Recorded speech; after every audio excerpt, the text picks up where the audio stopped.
刁老六于1周之前弑母，并与母亲的尸体共度3天，直到被捕之后被确诊为精神分裂症，转到我院监管。弑母？我很想知道你到底在审讯过程中说了些什么，能让你得到这样的评价。你可以听一下。我想问你一个问题，比如说，你有没有某一刻感觉自己身边的人早就不是那个人了？什么意思？你有没有觉得某天醒来时，世界看起来和昨天有点不一样？但你却说不出是什么变了。我不懂你在说什么。我们举个例子，你有老婆吗？假设你有吧。有一天你醒来的时候，看见身边熟睡老婆的脸，你会不会忽然觉得一阵心慌，感觉她早就被什么东西顶替了？怎么可能呢？他就是他，在一起这么多年，怎么可能被什么顶替了？你的意思是他出现了什么异常的行为？没有。假设他和以前一模一样，行为、性格，甚至连身上最隐秘的痣都是一样的。那你是什么意思？如果我再说你的老婆早在10年前就死了，你还会觉得身边躺着的女人是她吗？当然不会。况且我身边的人都是傻子吗？一个死人附身了，他们会不知道吗？你还是不懂。如果你身边的人都觉得这一切很正常呢？即使是那些你明明记得参加过他葬礼的人，也一致认为是你有问题，你的老婆一直都活着呢。我知道了，不过我可以告诉你，这是个唯物事件。如果真有这样的事，一定是我疯了。在这段对话之后，你便声称自己杀的并不是你母亲张素芬，而是鬼。你还说你母亲早在10年之前就和你父亲一起出车祸死了。你同时声称2周前有鬼顶替了你母亲，搬进了你家，因此你才会痛下杀手，对吗？我从来没说过那是鬼，我只是说顶替我妈的那东西不是人。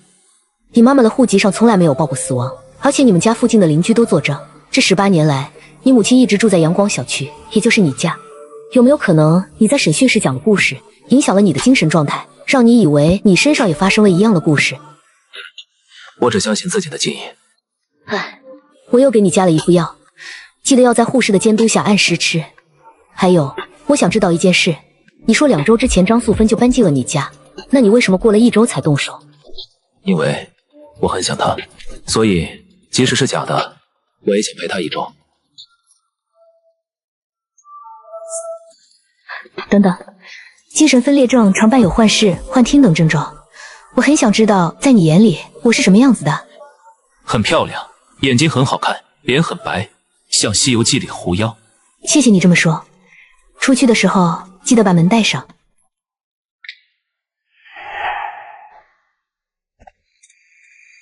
唐医生，这几天刁老六有没有离开过医院？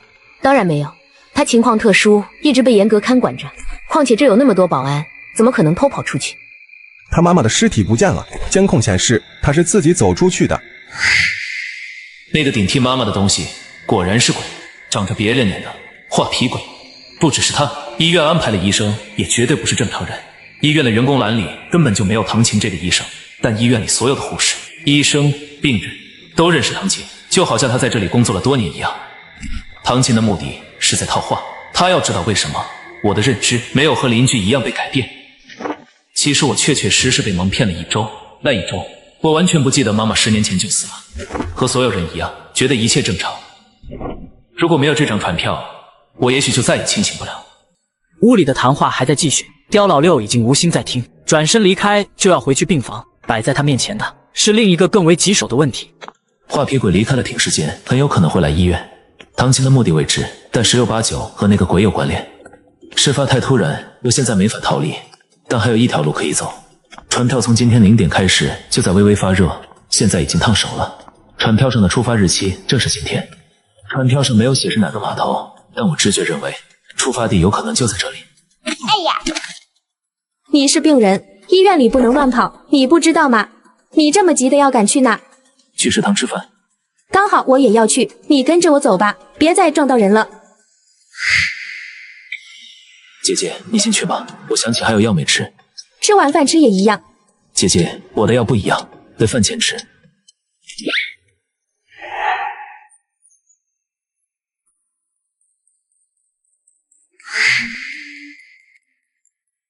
我操，这奔跑的速度根本不可能是正常人发出的，画皮鬼这么快就来了。可恶，无路可逃了。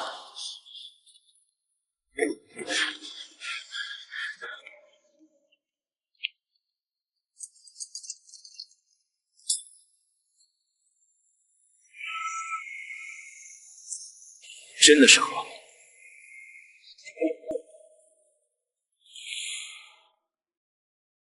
他进了玉河。我感觉到了玉的气息，一旦刁老六的玉打开，除了他，我们谁都看不见。他回来的时候还会在这里。刁老六，我们找了你这么久，你最好别死在里面。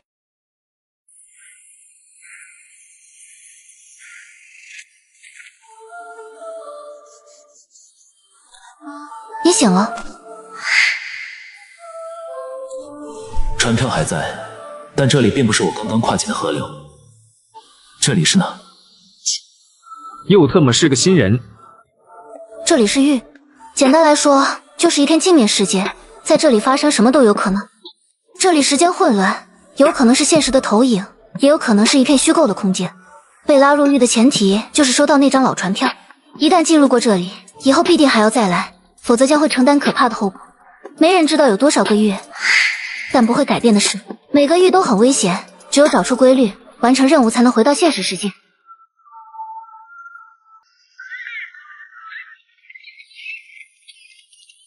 他们才是这里的学生，现在应该是跑早操的时间。这是中学？应该是，这里好像是个私立的教育机构，叫勤学教育。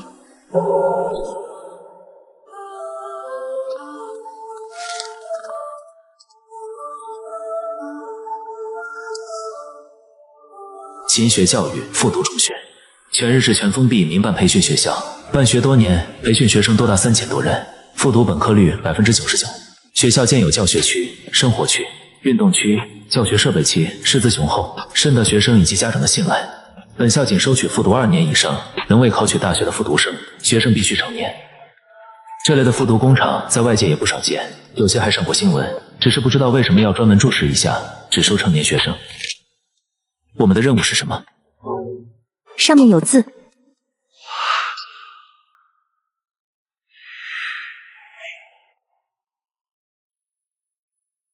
存活任务吗？值日生，这应该就是这次禁狱的名单，也就是教室里的这7个人。刁老六，你怎么会在这？你认识我？他就是那个上了电视的精神病，这个疯子把他妈杀了，你们都不知道吗？还真是你。我杀的不是我妈，是鬼。你果然有病，你们都听不见吗？他精神有问题。曾明伟扫视众人，见大家不像他一样反应剧烈，忽然神色一变。我知道了，你们都是一伙的，故意设了圈套来害我是不是？你们想要什么？钱？什么我都可以给，是谁指使你们来的？他之前怎么样和这里无关，也和我们没关系。任务马上开始，我们唯一的目标是一起找出规律活下去，不利于团结的话不要说。跑操马上结束了，我们是不是该把卫生打扫一下？方家说的对，任务指引似乎也在暗示我们尽量将自己带入到学生的角色。我们只有5分钟的时间。朝阳慢慢从天边升起，7人掐着时间，勉强将教室里的卫生打扫完，并且换好了校服。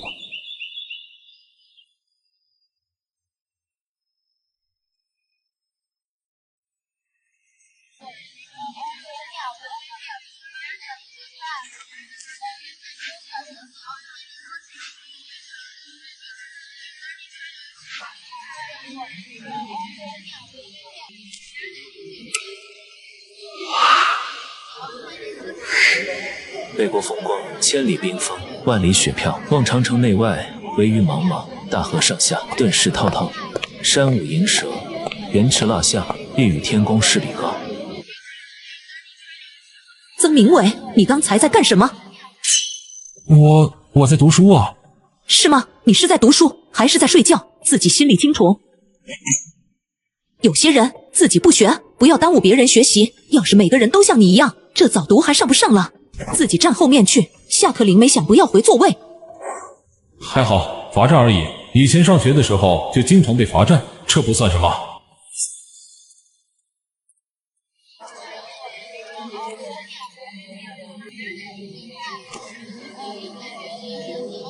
看样子，曾明伟的惩罚绝对不可能这么简单。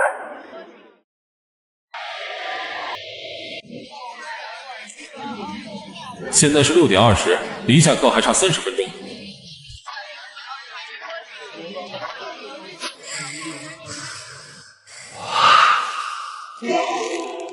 我操，什么东西？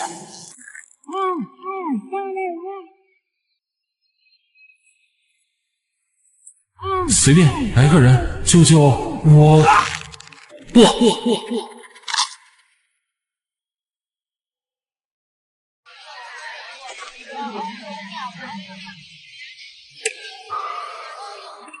我果然没有听错，刚刚隐约能听到些声音，看来曾明伟是凶多吉少了。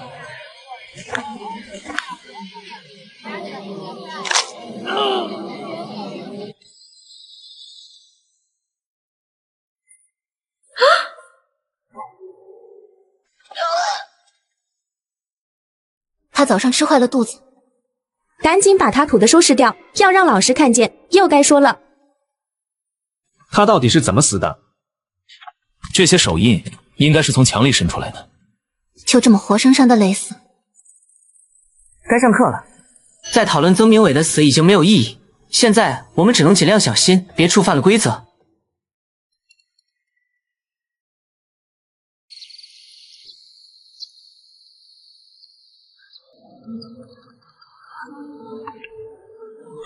上午的几节课，有一个学生走神被罚到教室外就被鬼吃了，还有一个打瞌睡被粉底爆头。这一次的狱应该和规则有关，你的腿伤了影响不会太大，只要不触犯禁忌，我们应该能撑到第3天。经历过2次狱，直觉告诉我，这次不会那么简单。吃完饭后，距离下午的课还有2个小时，众人决定先回宿舍看看。复读学校里只有一栋宿舍楼，男生在下面2层，女生则在上面。找到各自房间后，6人在楼下集合。刁老六、陆听风以及老公被分到一间宿舍，多余一张床属于已死的曾明伟。方家和吴燕在一间，丁香则单独和另外3个陌生女生住一起。互通完消息后，几人约定好上课前半小时集合。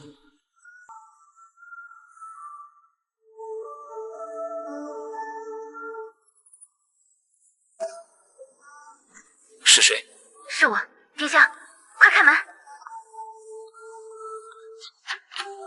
怎么了？我的舍友回来了，他们都不是人。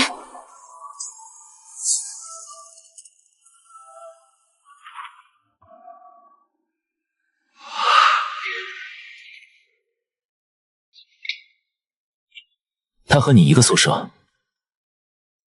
你刚才看见什么了？是丁香的舍友，不知道是什么东西，没有脸。他一直跟着丁香在前面的宿舍门后窥视。哪一间宿舍？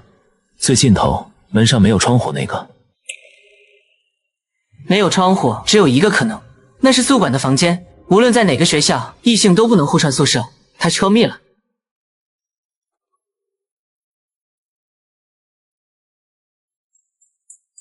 我警告你们，再不开门，所有人都会受到处分。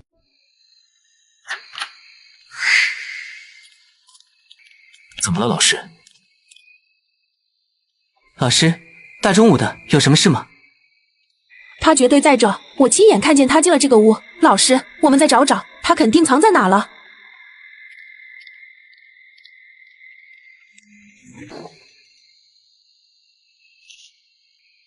这柜子之前不是放着的吧？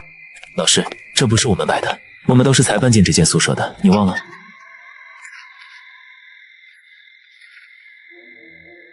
为什么在哪都找不到丁香？他到底藏哪去了？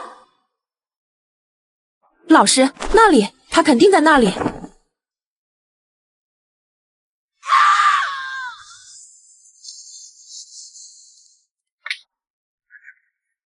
刚才怎么了？宿管从柜子里拿走了一支笔。我检查过那个储物柜，里面就是一些学习资料。他专门拿走那支笔是为了什么？老六，你怎么知道我们是刚搬过来的？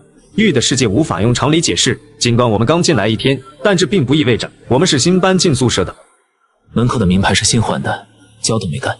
我进屋之前扣了下带着我们名字的标牌，下面隐约露出一个女生的名字，这里之前应该是女寝。我寝室柜子里也有男生的东西，男女的楼层应该是刚刚互换。我认为楼层的交换必定背后有什么原因。我觉得这和玉的任务没什么关系。或许女生宿舍在1楼的话，会太没隐私性吧。现在线索实在太少了，我更感兴趣的是被宿管带走的。丁香，等下你从窗户走，别发出声音，出去之后再回你宿舍。记得一定要发出点动静，让宿管亲眼看见你从外面进来。好。天色灰蒙蒙的，空气里透着刺骨的寒意。几人站聚集在操场附近，吴燕拉着丁香，神色紧张。她和方家的舍友中午没有回寝室，听到之前发生的事后，很害怕他们也不是人。你怕什么？他们就算是鬼，也得和我们一样遵守规则。你没看见丁香的舍友被宿管吓成什么样了？你回去之后不还和他们待了一会儿，有什么不一样的地方吗？没有，我现在已经没那么怕了。无脸的舍友除了行为鬼祟，其他行为和正常学生没什么两样。不过我总感觉他们在偷看我。下午恐怕会有异变。我刚才看到坐我右边的男生，他的脸也消失了。当众人踏入教室后，发现班里几乎所有人的脸都已经是空白一片，只有少数几个女生的脸还保留着原样。但最严重的问题是，一旦进入教室，所有人的嘴就像被下了咒语，只要试图讨论玉和任务的事，就完全没法发出一点声音。几人试了几个替代词，最终确认只能用学校相关的词来代替。这新规则来得太突然了，做学生就要有学生的样子，这本是一句在校园里非常常见的话，可是在复读中学，这句箴言透着说不出的压抑和阴森。我之前就说过，学生就该有学生的样子，但就是有个别同学上课不好好听，下课还要弄些歪门邪道。要不是宿管告诉我，我还不知道有人背着老师私下拉着同学偷偷玩笔仙。笔仙，这些诡异的现象和禁忌，明显不是人类所造成的。难道是有人在玩笔仙的时候放出了恶鬼吗？到底是谁在召唤笔仙？钢笔是从我们宿舍里搜出来的，但却属于之前住在里面的女生。宿管应该很明白这一点。这老师没有直接找我们对峙，心里应该也有数。可为什么要面对所有同学宣布这件事？除非笔仙的召唤者此时此刻正坐在这间教室。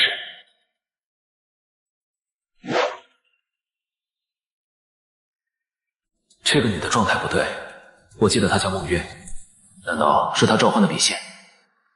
如果你们中有谁知道是哪只害群之马带起这股风气的，明天晚自习之前告诉我，越早说后果越小。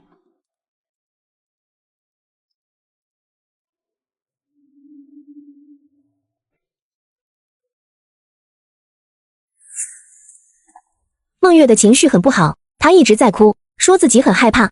他还说什么了吗？提没提笔仙的事？没有，我问过了，她完全不愿意说。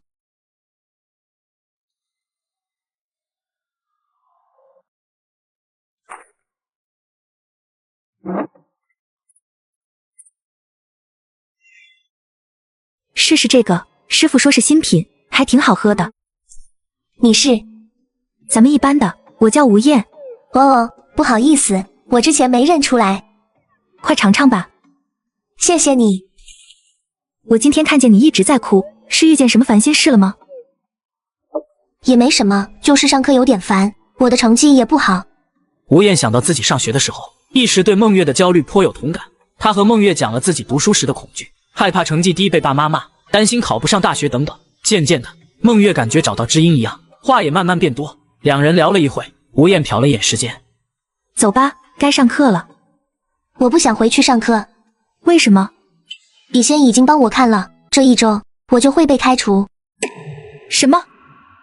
笔仙还说3天内我必死。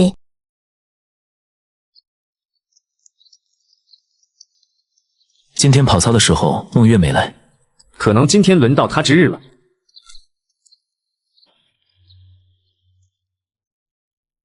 就在几人踏进教学楼，忽然听见楼梯上传来一阵异动，身边捂脸的学生都在慌张地往上跑。怎么回事？好像是我们那间教室。要跳就赶紧跳，装模作样，别浪费大家时间。是啊，装什么？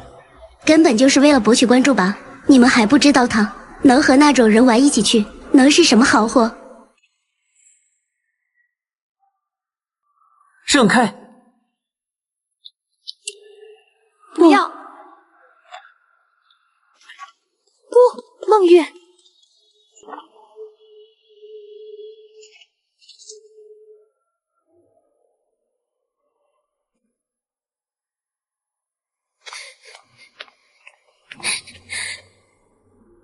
孟月死得太早了，我们原本的计划被完全打乱，甚至根本没从孟月那里获得任何有效信息。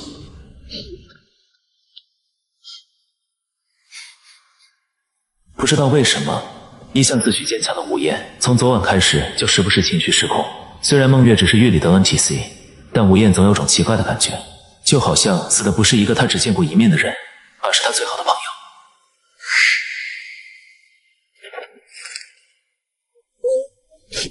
他解脱了也不算坏事。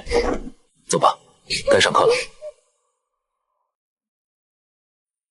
上午4节课飞快过去，几人都已经熟知规则，没再触犯禁忌。倒是因为孟月的事情，其他学生或多或少都受到了些影响。一上午因为走神受到严重惩罚，甚至毙命的不计其数。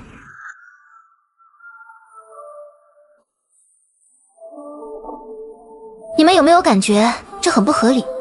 为什么学生对教室里的惩罚并不在意，就好像这一切司空见惯，但对于孟月的死，所有人反应却这么大？因为他们认知失调了。我也这么觉得，他们没法接受这样的现实，所以扭曲自己的认知，强行让自己觉得老师的一切惩罚都是合理的。但孟月是自己选择了死亡，和他们不一样。都来这里了，还讲什么逻辑？受到不能直接提及任务的限制，众人都谈论得很隐晦。之前经历的副本，即使也是诡异危险、厉鬼横行，也没有像这一次一样，整个学校弥漫着让人绝望的情绪，如同乌云一样让人喘不上气的氛围。唉，这一切什么时候才能结束？等到明天之后就会好了。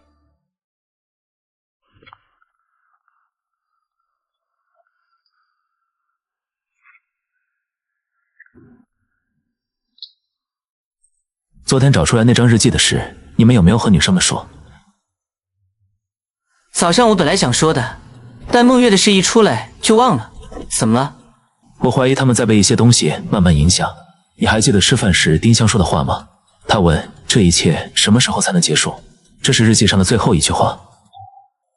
难怪我当时就觉得这句话这么熟悉。而且你们不觉得吴燕和方家甚至丁香都对孟月的死反应太大了吗？明明我们所有人都知道这是孟月必然的结局。可这只是个模糊的猜测，况且女生的性格本来就比我们敏感多思一点吧，她们可能只是同为女性，比我们更能共情一点。你说的也有可能，但让我真正开始怀疑的是我在孟月尸体旁捡到的这张纸，这是第2篇日记。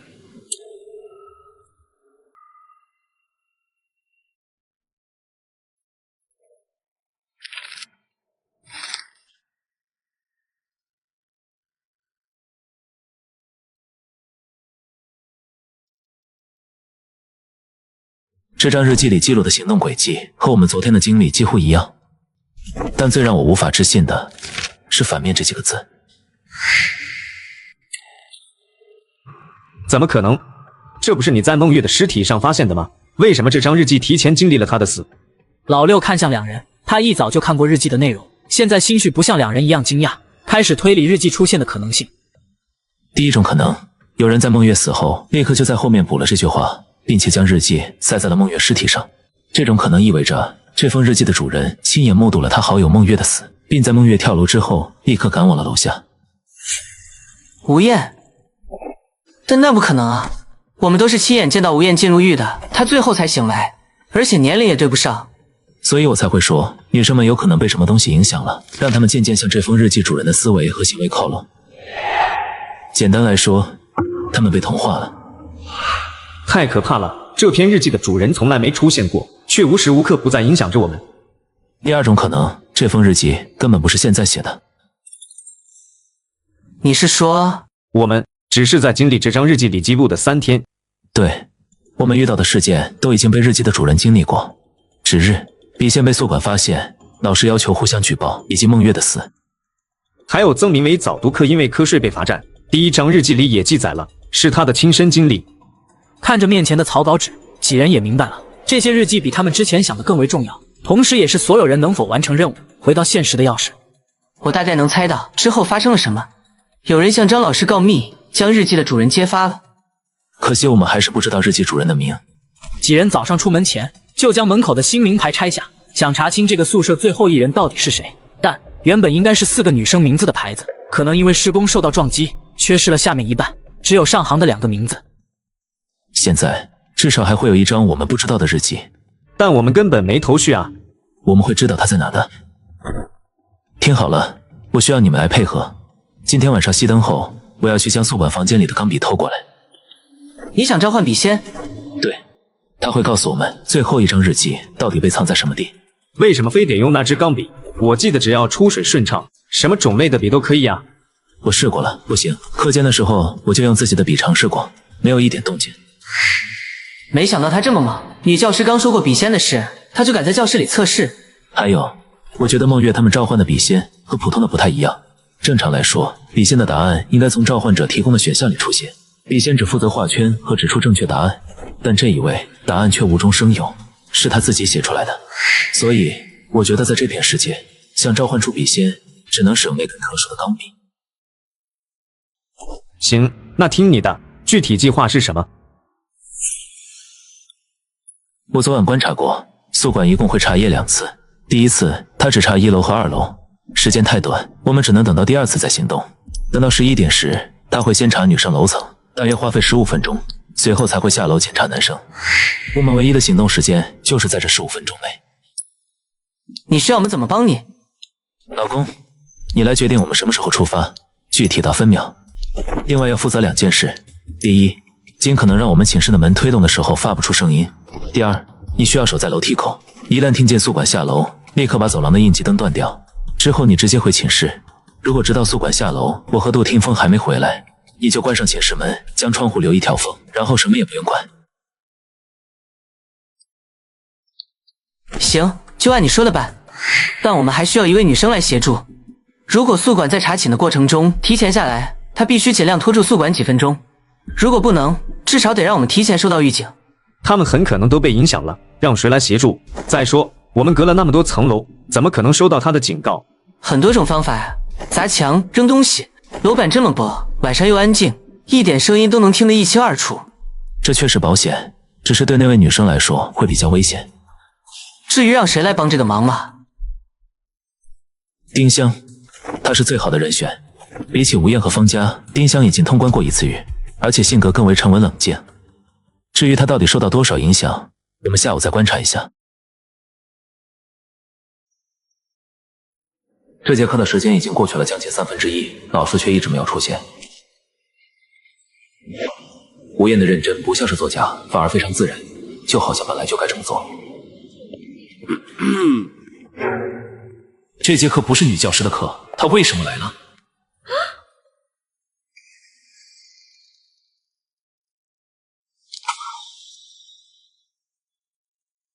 同学们，咱们班今天终于少了2只害群之马，李小丽、管梦，这就是他们玩笔仙游戏的代价。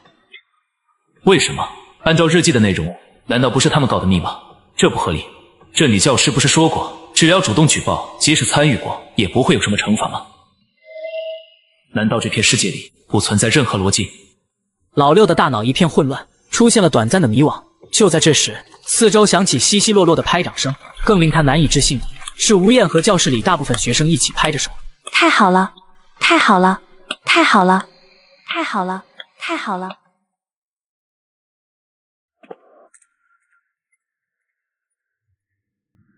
怎么了？你没睡好？今天总是感觉脑子昏昏胀胀的，情绪很差，这会儿才好了一点。你有没有感觉自己哪里不对劲？什么意思？丁香，我问你，我们在这里到底要做什么？遵守这里的规则啊。你再想想，昨天黑板上的指引语是怎么说的？丁香蹙眉，下意识回想之前发生的种种，但总觉得很模糊，记忆就像迷雾一样，沉重而混乱。他努力地挖掘，才渐渐找到一条明路。怎么会？我为什么会一直认为我们的目标是遵守这里的规则？明明找出规律，活过3天才是最初的目标，可我几乎完全忘了。这不怪你，你们3个女生或多或少的都被同化了。所以是什么同化了我们？你看看这2篇日记就知道了，这分别是我们在储物柜和梦月尸体旁找到的。几分钟后，丁香读完了日记，手都在颤抖，和他们之前一样不可置信。老六简单的解释了一下现状，以及没有告诉他们的原因。现在还剩1天，我们怎么找到最后一张日记？这就需要你的帮助了。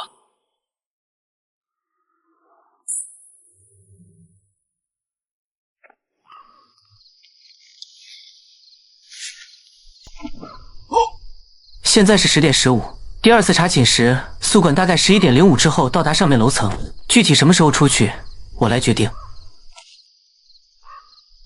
有实力啊，哥们。还行吧，你喜欢？哪个男人不喜欢？华北市场买的，你回去了可以去看看，才300块。该省省，该花花，懂了不？马上就该去偷鬼的东西，这两人居然还有闲心讨论去哪买假表。时间1分1秒的流逝，宿管的高跟鞋声再次哒哒的出现，逐渐远去，消失在上层。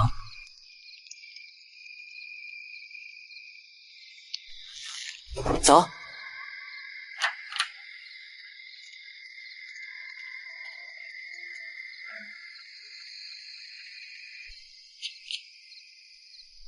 去哪找？然后呢？大哥，我又不会透视，大方向就是那里。行吧，我先走。这也太挤了。宿管可能有囤积癖。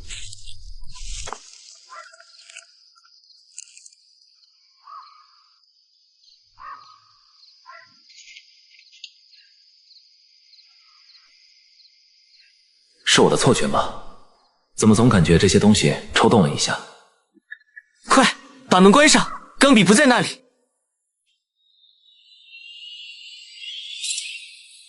里面到底是什么？眼球，会动的眼球，差一点瞳孔就转过来。卧槽，这太阴了，谁能反应过来？两人面面相觑，都想起了宿管额头上的眼珠。很快，两人就把宿舍翻了个遍，却始终没有发现钢笔。几点了？11点11分。怎么到处都没找到？再找找，看他有没漏掉的。我能感觉到钢笔就在我们旁边。陆听风语速很快，留给他们的时间已经不多了。两人又找了一会，视线投向之前的铁柜，柜子上面放着眼球，不能打开。下面硕大的柜面平整，似乎只是支撑，并没有把手。里面是中空的，有个开关。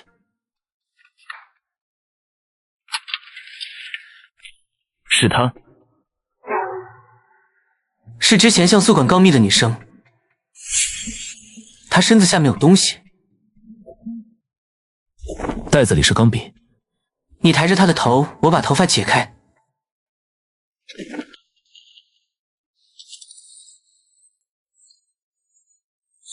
你之前这枚筹码上面不是刻着5000吗？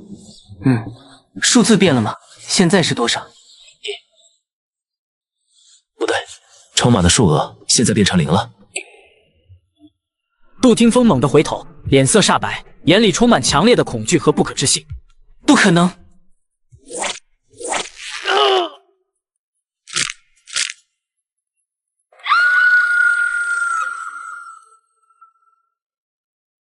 下面出事了，宿管马上要下去了，怎么办？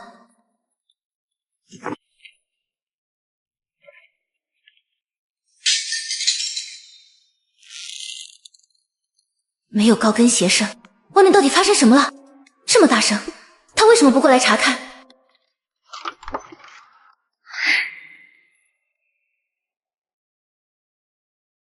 快走！你和老公先回去。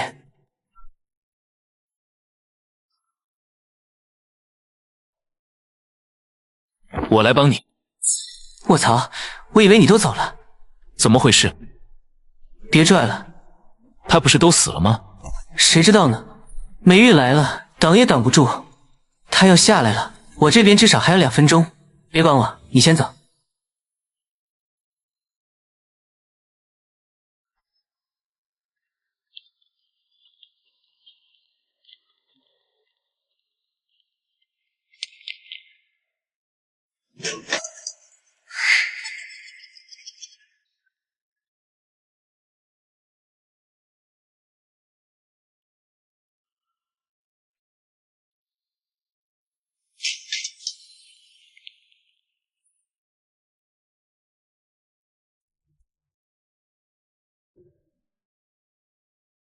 我以为你们回不来了。我都不觉得我会死，你担心什么？那你们赖在那边是干嘛？找刺激吗？长话短说，宿管的房间里有具女学生的尸体，她赖上我了。你是说他诈尸了？他不想让我走，所以一直缠着我。你怎么逃出来的？谁知道呢？可能是我运气比较好吧。哈哈，是吗？像你这么幸运的新手还挺少见的。老公，钢笔在你手上对吧？在我这。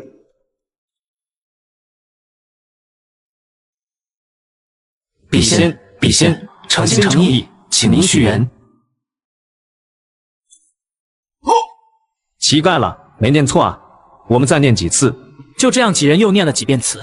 在第6遍时，三人忽然感觉到脖间一凉，似乎有阵冷风吹过，钢笔轻微的摆动了一下。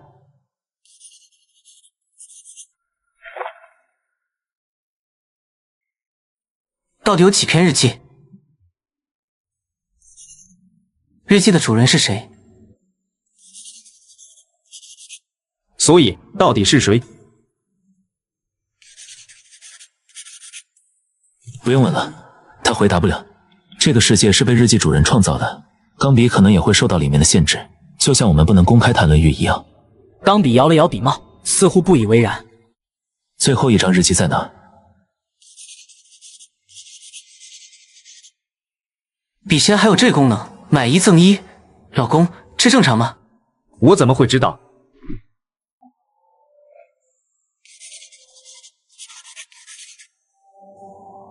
他在说啥？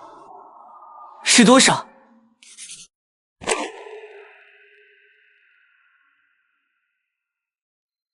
在得到笔仙的答案后，陆听风先是惊讶，随后脸色极度阴沉，颤抖的拳头紧紧握住，似乎想将桌上的纸掀翻。老六若有所思，他注意到杜听风裤兜里似乎微微动了一下。算了，至少我们已经获得了最重要的一条信息，就是第3张日记的位置。他有没有可能说的是假话？老六没有立刻回答他的问题，心里也有一样的疑惑。这支钢笔很闲，他的行为和流程跟普通的笔仙完全不一样。无论如何，我们都得去体育器材室看看，这是通关的唯一途径。三人商定了一会，将探查时间定在早上跑操之后的课间。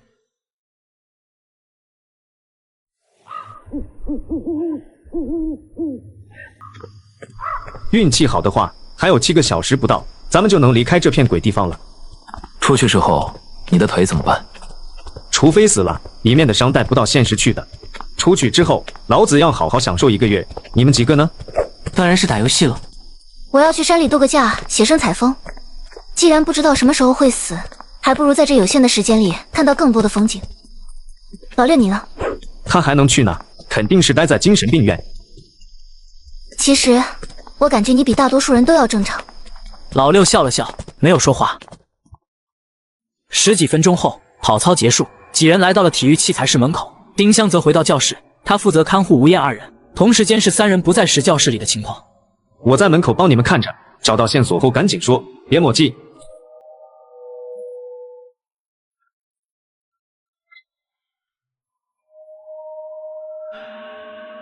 这什么时候发生的火灾？1天之内。2人对视一眼，都看出了对方的担忧。先找找再说。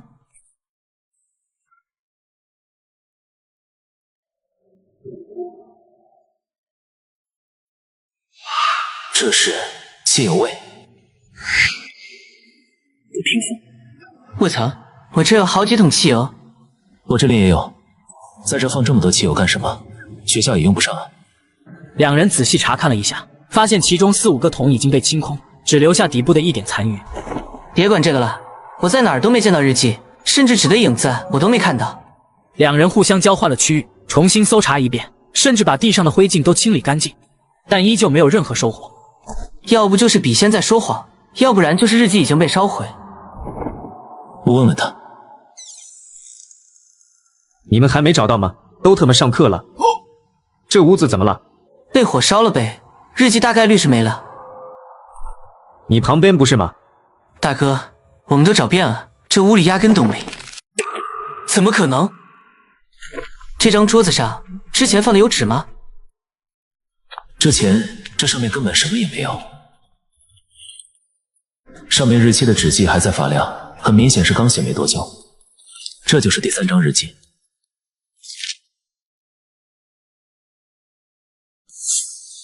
是孟月告的密，一切线索都串联起来了。这才是李小丽和管梦在这个世界被女教师杀了的原因。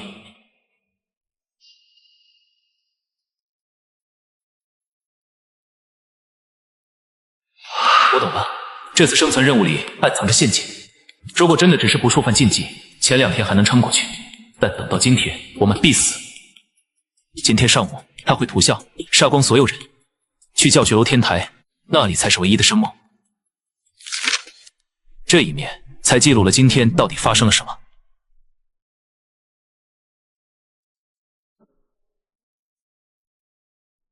他疯了，真不知道是笔仙蛊惑了日记主人，还是学校逼疯了。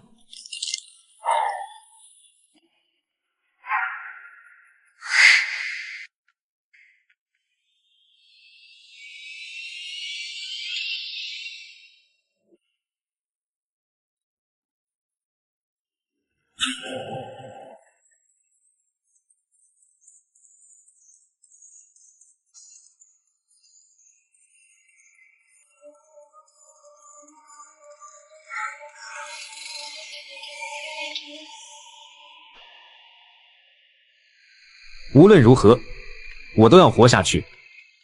笔仙，诚心诚意，请您续缘。我能活着离开吗？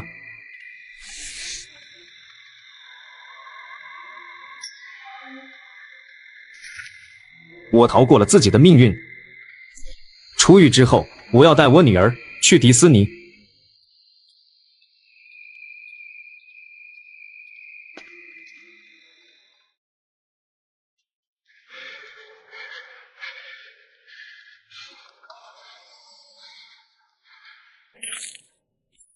是汽油。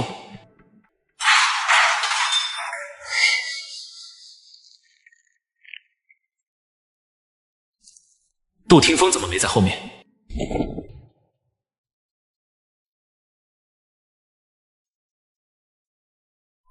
教师只能听和闻，看不见，所以我身上的汽油是杜庭风的杰作。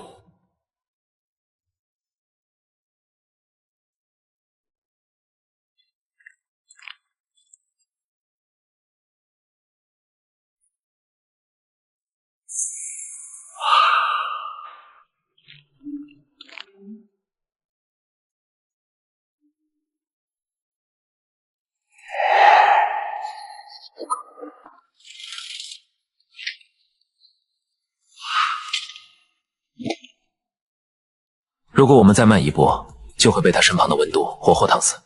该死的！他现在应该已经去天台了。老六看向教学楼，此时应该是早读时间，但那里安静到诡异。回教学楼之前，我们还有一个地方要去，宿管房间里的一个东西，我们必须要拿到。查寝表。昨晚日记的主人没有回宿舍。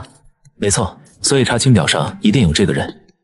这日记的主人已经完全疯了，他的理智已经丧失，而且应该已经死了。看日记的意思，恐怕他才是这个世界最大的恶鬼。如果不能清楚这个人的身份，我们很有可能在教学楼里误撞上对方，不明不白的被一通屠杀。两人分析了一会，很快敲定了去拿册子的策略。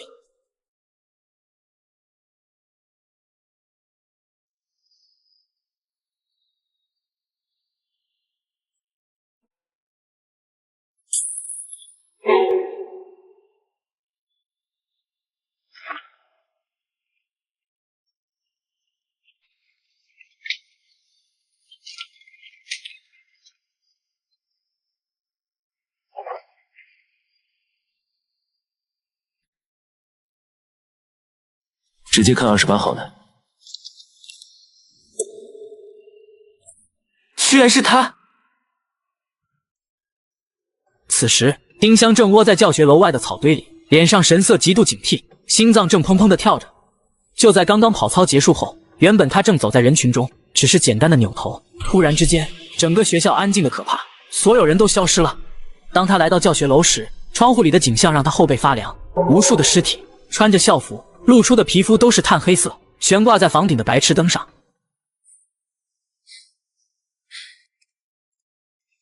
是方家，终于见到他。别出去，方家才是日记的主人，他是这片域最终的恶鬼。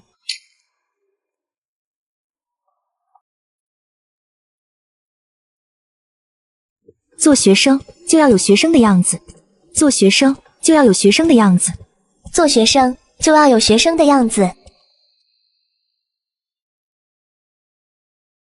老师，我要举报。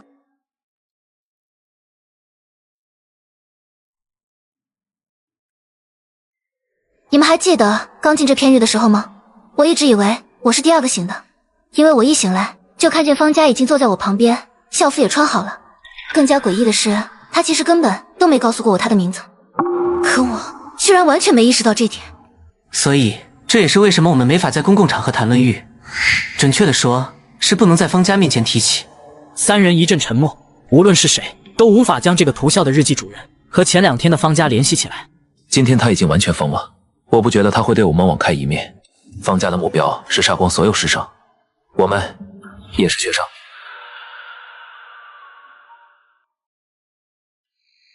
另一边，楼梯间里，龚明辉神色警惕，他也看见了教室里极致惊悚的一幕。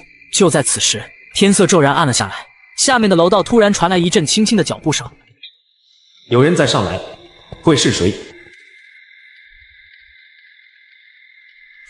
是方家，应该是老六他们逃了出来，将生路通知了其他人。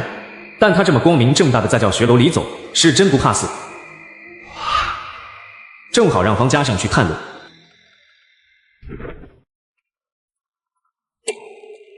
这不是吴燕吗？龚明辉整个身体紧紧贴在拐角的墙上，他的全身都控制不住的发抖，无数惊悚的想法在大脑里涌现。方家已经变成鬼了，他走了吗？没有任何声音，是自己听漏了，还是……龚明辉咬了咬牙，下定决心要偷瞄一眼。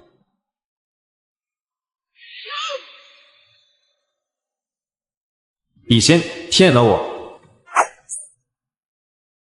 下课铃早已响起，诱过去，可教室和走廊里依旧寂静无声。丁香快速地将他在教学楼经历的一切说了出来，脸上仍然心有余悸。我被眼前的一幕完全吓着了，不过那些学生的尸体似乎被困在了教室里，并没有追出来。可能有什么我们不知道的限制。有可能，不过那些学生鬼被困在教室里，对我们也算是好事。吴燕呢？早上跑操的时候，我也没见到他。3人对视，心里都一沉。老六在兜里摸索了一会，掏出钢笔和一张日记纸。他这回并没有念召唤词，而是直接把笔帽打开，将钢笔放在纸上。笔仙，告诉我吴燕的状况。钢笔只是动了一下，但并没有想写字的意思。我来问，告诉我吴燕的状况。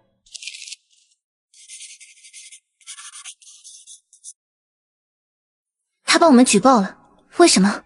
这样他也没有任何好处啊。和我们预料的一样，吴燕确实被同化了。就是不知道具体是被谁影响的。你在教学楼时见没见到女教师？我觉得女教师大概就是这栋楼里存在的另一只恶鬼。她现在已经知道了我们召唤笔仙的事，如果遇上她，我们必死。 3人商讨了一会，都认为不能再拖下去了。5分钟后，3人进入了教学楼。教学楼一共5层，1到3层从左边的楼梯上去，到达3层后再穿过整片走廊，从右侧尽头的楼梯转上天台。3人很快来到3楼。这一层是最危险的一层。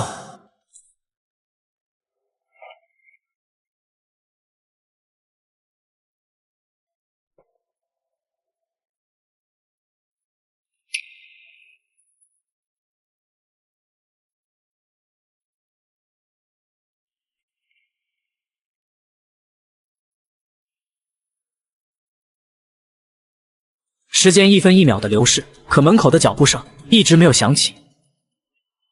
外面那只鬼根本就是在等我们自己出去。你的筹码能用了吗？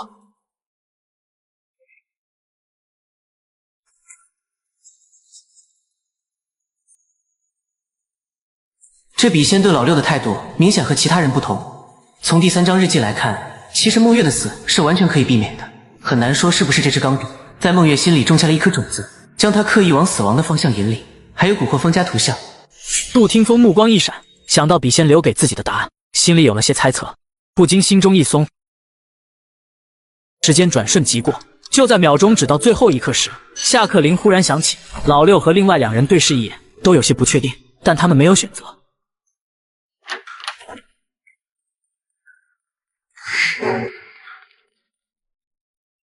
如果再多等30秒，我们本可以和教师鬼错开的，笔仙难道骗了我们？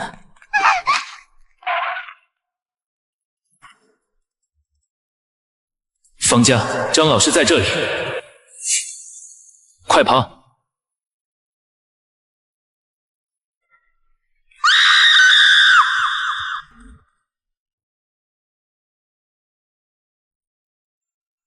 没有想到，方家真的就在我们不远处。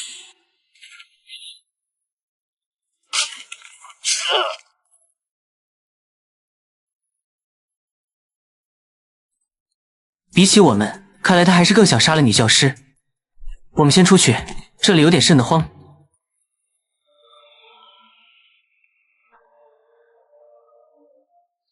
快走吧，他们打起来了。终于走过这条走廊。到第5层了，天台的门是打开的。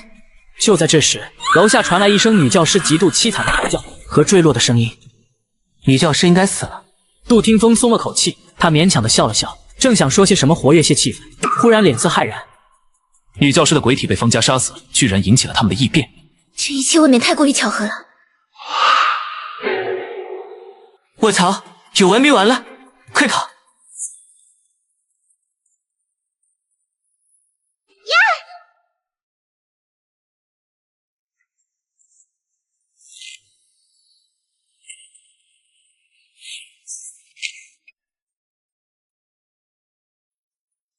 这些鬼果然都不敢进到天台。张老师被方家杀了。我一直很好奇，鬼也会被杀死吗？对于我们人类来说，当然不可能杀死他们，但更厉害的鬼可以。还差多久到12点？1个半小时。你就这样将那只钢笔扔了？不扔的话，丁香会死。是不是还因为你觉得他有点邪？倒不是因为这个，笔仙可能没有撒谎。女教师其实没对我们造成什么伤害，你没发现吗？那是因为你把她唬住了，要不然我们全都得死。也许吧，但你有没有想过，如果真的晚了30秒再出来，我们会直接迎面撞上方家。没有我们的吸引，女教师应该已经离开，方家的注意力只会放在我们3个人身上。还真是这样。你怎么就这么笃定那只鬼钢笔不会骗你？根据他的答案，我们确实活下来了。再一个就是我个人的感觉，他不敢骗我。你真是仙人。当然，钢笔在老六手上确实非常听话，和对别人的态度完全不同。毫无疑问这是个鬼物，但鬼物或多或少都有副作用。很明显，这支钢笔的答案会刻意引导人走向死亡，但这一点在老六身上似乎根本没有体现。杜听风摸了摸兜里的筹码，眼里闪过一丝茫然。等这次任务结束，我是不是会直接被传回现实世界之前所待的地方？届时也不是，等到任务结束，我们会先被传到一条河流里，也就是玉河。回城的时候，每个过关的人都必须漂流到河的尽头，那里有一座门，穿过去才会回到现实世界。当然，也就是你进来前所在的地方。漂流？对，就是字面意思的漂流。我们会在玉河旁登上一座小船。我个人感觉，这个过程就像是玩游戏的加载界面，只是现实世界和玉的一条通路罢了。我知道了，我想请你帮我个忙。想让我帮你逃出精神病院？对，我听得出来你也是天海市的人，我们的口音很像。我确实住在天海，你观察的还挺仔细，但我凭什么帮你？你被困在宿管房间的时候，是我把宿管引走的。我知道，但这不够，我在器材室也救过你，咱俩扯平了。钢笔对我起不了副作用，你就不想知道怎么抑制你那枚筹码，好运过后必然会出现的霉运？行，我可以帮你，但不只是因为这个，更重要的是，有个人曾经告诉过我，你根本没有精神疾病，所以我相信你最开始说的话，你杀的确实不是你的母亲，而是鬼。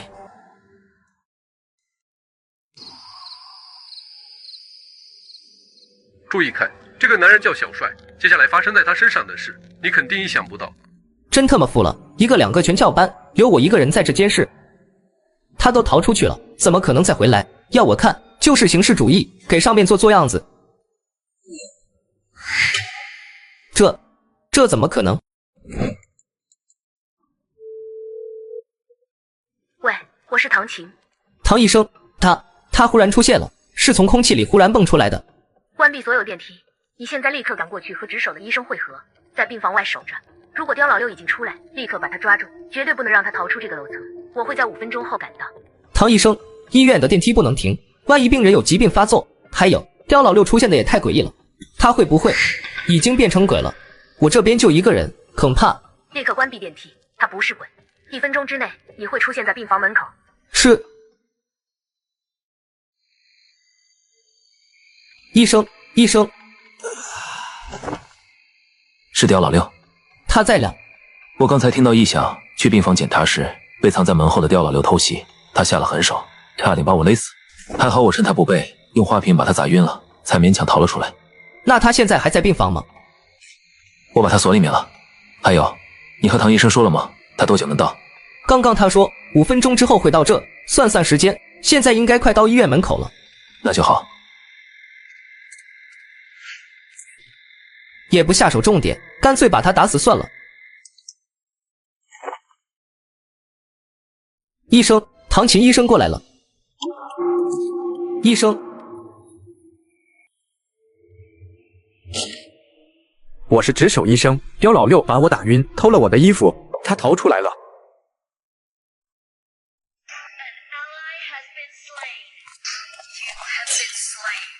主任，您没去吃饭吗？还有点工作没处理完。哦，辛苦了。你刚见到保卫科的常俊了吗？几分钟前，他好像从监控室出来了，不知道要去哪。那监控室里现在谁在看着？今天好像就常俊一个人值班。有人该倒霉了。喂，住院部3楼护士站，有什么可以帮到您？你说什么？那个精分患者又回来了，还打伤了一个医生。好，我现在立刻封锁3楼所有区域。护士挂掉电话，一时有些慌张。这个点所有护士都去吃晚饭了，只留他一人值守。忽然，他想到刚才路过的医生，心里猛然一惊。来到监控室后，发现需要权限才能开门，他松了一口气，随后就开始一间一间的病房排查。你刚才有看见一个医生来过吗？他往西区里面走了。西区最里面不就是刁老六本来的病房吗？难道他要回去拿他妈妈的照片？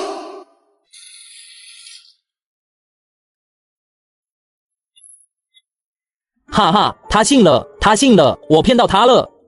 厉害了，该你了，都说好了，我一回你一回。我现在就是去找那个护士呀。是吗？以后想玩游戏就找护士姐姐，不要再和你耳朵里那个让你从6楼飞下去的声音玩了，记住。我还没和他说要骗护士姐姐什么呢？你说他不存在，护士姐姐也不存在，我差点忘了，只有你和我才是真的。1楼大堂内，由于唐琴的命令，到处都布满警戒线，所有病人都被堵在这。闻一闻，你能感觉好一点。谢谢。你是来探望家属的吗？我来接我妹妹出去透气，她有焦虑症，每天都要在园区里转转。不过看样子今天应该是没法接到她了。那你可不可以带我去外面透透气？在这里我呼吸不上来，特别难受。可是这里被封了。没关系，到时候我就说我惊恐发作了，没法在人多的地方待着。我和你妹妹一样，也有焦虑症。好吧。你是太院的，现在医院发出指示，谁也不允许出去。他怎么了？这里人太多了，我妹妹她焦虑症发作了，必须得去室外呼吸一下新鲜空气。你们可以出去了，半个小时之内必须回来。你在这里自己待着吧，半个小时之内记得回去，不要出医院大门。哦，好。那个，他们为什么都不走了？他们是在看我们吗？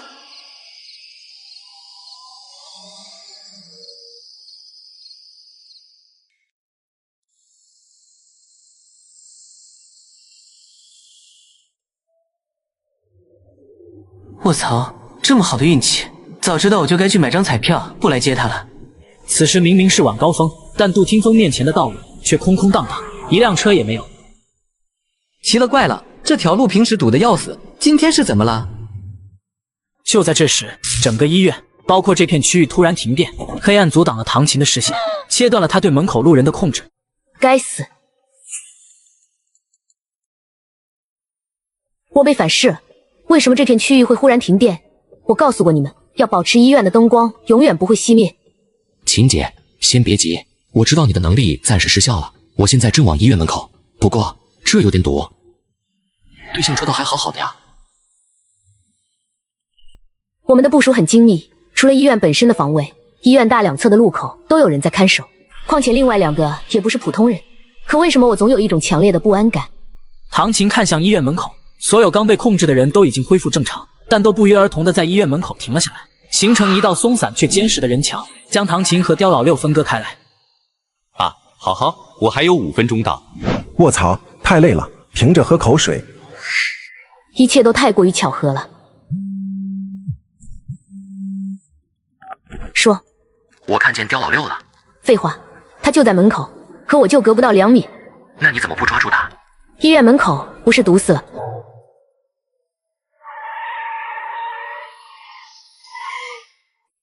陈晓，快拦住那辆跑车！琴姐，我没法去啊，我的车被人撞了。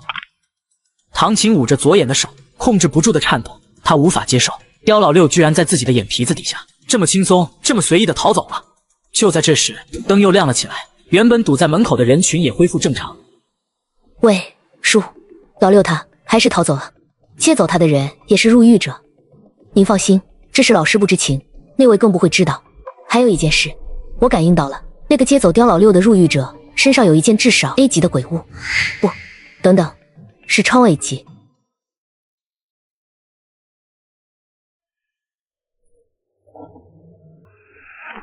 他在现实里也能用，技能用不了，被动可以。这些从狱里带出来的东西统称鬼物，即使能带出来，很多鬼物也没法在现实中使用，因为它们只有一个技能，只能在狱里发挥作用。但也有少数的鬼物天生拥有一种被动特性，比如说这枚筹码，还比如说你的那支钢笔。在面对唐琴时，这支钢笔一动不动，就像死了一样，但现在却不停摇动着笔身，一副很活跃的样子。所以说，钢笔的被动就是提前10秒的死亡预警。杜听风犹豫了一下，还是简单介绍了下自己筹码的被动。筹码上面的面额由2000为基准，数值越大，我的幸运值就越高。它上面的数额时刻都会变化，如果数字超过3500，我基本上做什么事都会非常顺利，很难遇到阻碍。如果面额到了4000，就会有强运，像刚才那样。他没有多说，但老六亲眼目睹了杜听风当时的强运是多么的夸张。现实中，你的幸运值不会到5000吗？现实中最多到4000，你说的那是筹码的技能，是另一个量级了。只有在狱里，我才能主动使用技能，将额度提到5000，这也是上面的最大值。当技能开启时，带给我的不只是简单的好运，而是一种类似灵石的技能，让我能提前窥见我做出每一个选择的后果，从而找出一条最顺畅的路。每24小时，我只能使用1次技能，持续时间大约在10分钟之内，之后我就会受到3分钟的强烈反噬，运气一落千丈。不过上次，杜听风欲言又止，还是没有继续说。对了，我接你来时，你身后有个女的一直瞪着你，那是你的病友吗？不是，是个入狱者。老六简单的将唐琴的事讲了一下，包括那只顶替他妈妈的鬼和唐琴诡异的暗示能力。虽然杜听风已经基本相信了老六之前说的话，但此时此刻还是有点不可置信。所以你说的这个叫唐琴的女人，至少有2个能力，一个是心灵暗示，另一个是通过光线操纵他人。她到底是人还是鬼？人，我和她近距离接触过，不过她身边有一只鬼，不知道属于谁。我带老六回家的决定，到底是对是错？他身后仿佛笼罩着一团看不清的迷雾，里面伸出无数密布的丝线，缠绕在身上。如今我自己也成了这丝线中的一条。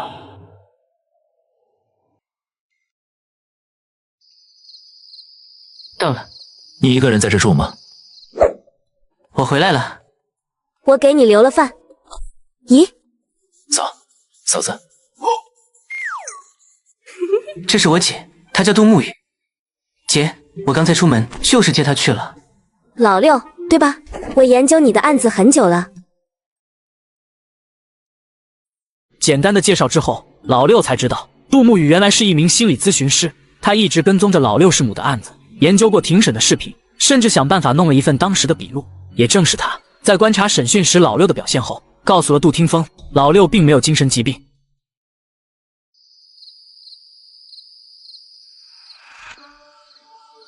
丁香说过，但凡进入过一次狱，以后必定还会再来，否则会有严重的后果。狱里九死一生，哪怕获得了鬼屋的庇护，也无法拒绝狱的召唤。现在摆在我面前需要解答的疑问还有很多。首先就是2次进入狱的间隔，多长时间狱会再次召唤？这个问题明天要问一下杜听风。第二个就是在狱盒上钢笔描述的很模糊的技能。改写命运的能力具体是怎么使用？还有这个能力有什么限制？一句话。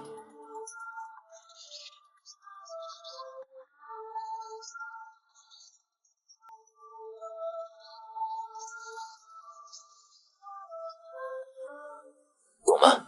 但我能怎么改写？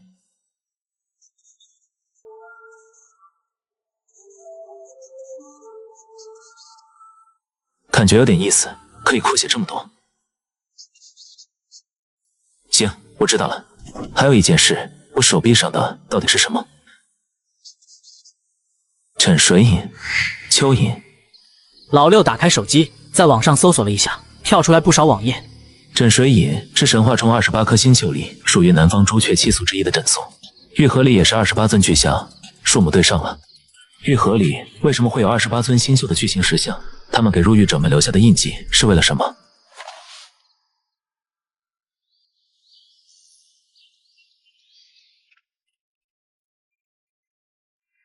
怎么了？这么急？两次狱之间的间隔最少隔多少时间？至少是1个月，多的话可能半年后才会召唤。你刚从狱回来，还不到1天吧？老六啊，我该说你是特殊，还是太倒霉了？怎么了？老六又要进狱了。现在吗？对，5分钟之内。狱盒开启了，要小心。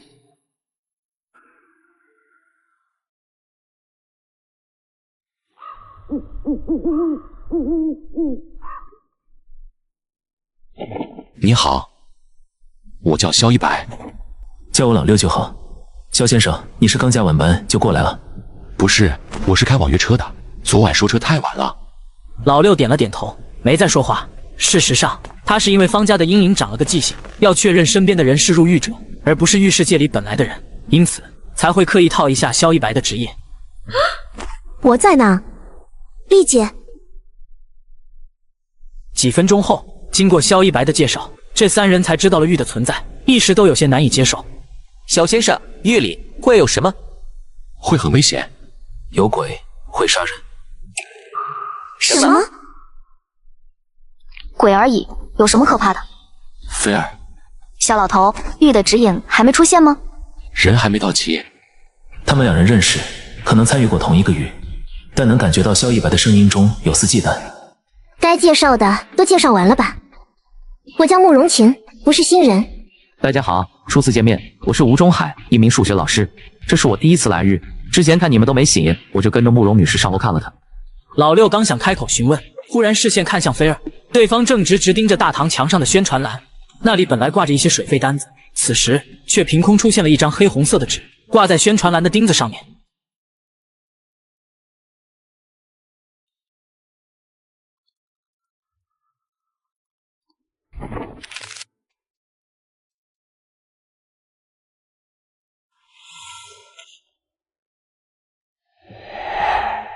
乾学高中的指引基本上是把禁忌写得明明白白，这里听公寓的指引怎么这么抽象，完全找不出和公寓本身有什么联系，更像是一句意识流的诗歌。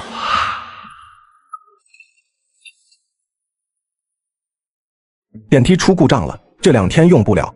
2部都坏了，只有左边这部货梯，不过右边的客梯也有些毛病，最好等一起维修完再用。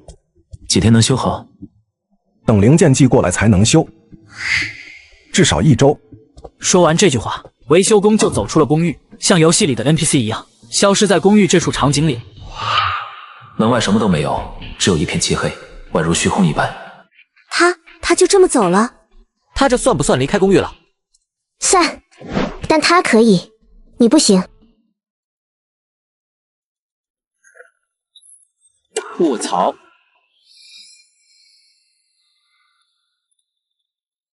如果不想死，就不要靠近那里。萧一白从旁边的沙发上捡起一个抱枕，往门外的漆黑处扔了过去。几乎是一瞬间，抱枕没入了虚空，如同一滴水珠砸到大海里一般，没有泛起任何波澜。2位，你们之前在楼上有发现什么吗？时间太短，没看见有什么。我们就在楼梯间里走了走，没有见里面。大概走到5层，公寓就到顶了。然后慕容女士就带着我下来了。我睁开眼的时候是8点15，而电梯工来的时候是8点20，那么慕容晴2人下楼的时间应该在8点18左右。几分钟后，经过商量，8人简单的分了下队，分层去探索。保险起见，我们还是走楼梯上去吧。啊，我不想爬楼，维修工不是说了，只有左边那部坏了吗？几人都没说话，在一边看着。很快，狐狸和圆圆就坐上了电梯，直到电梯到达4楼没出什么问题，才松了口气。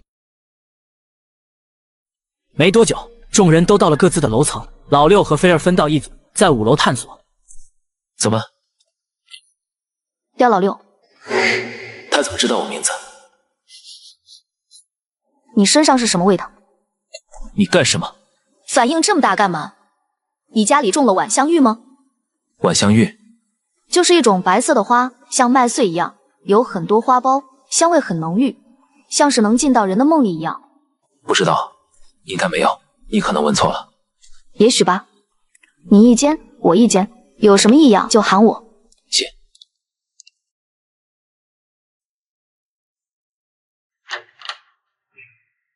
这么浓的血腥味，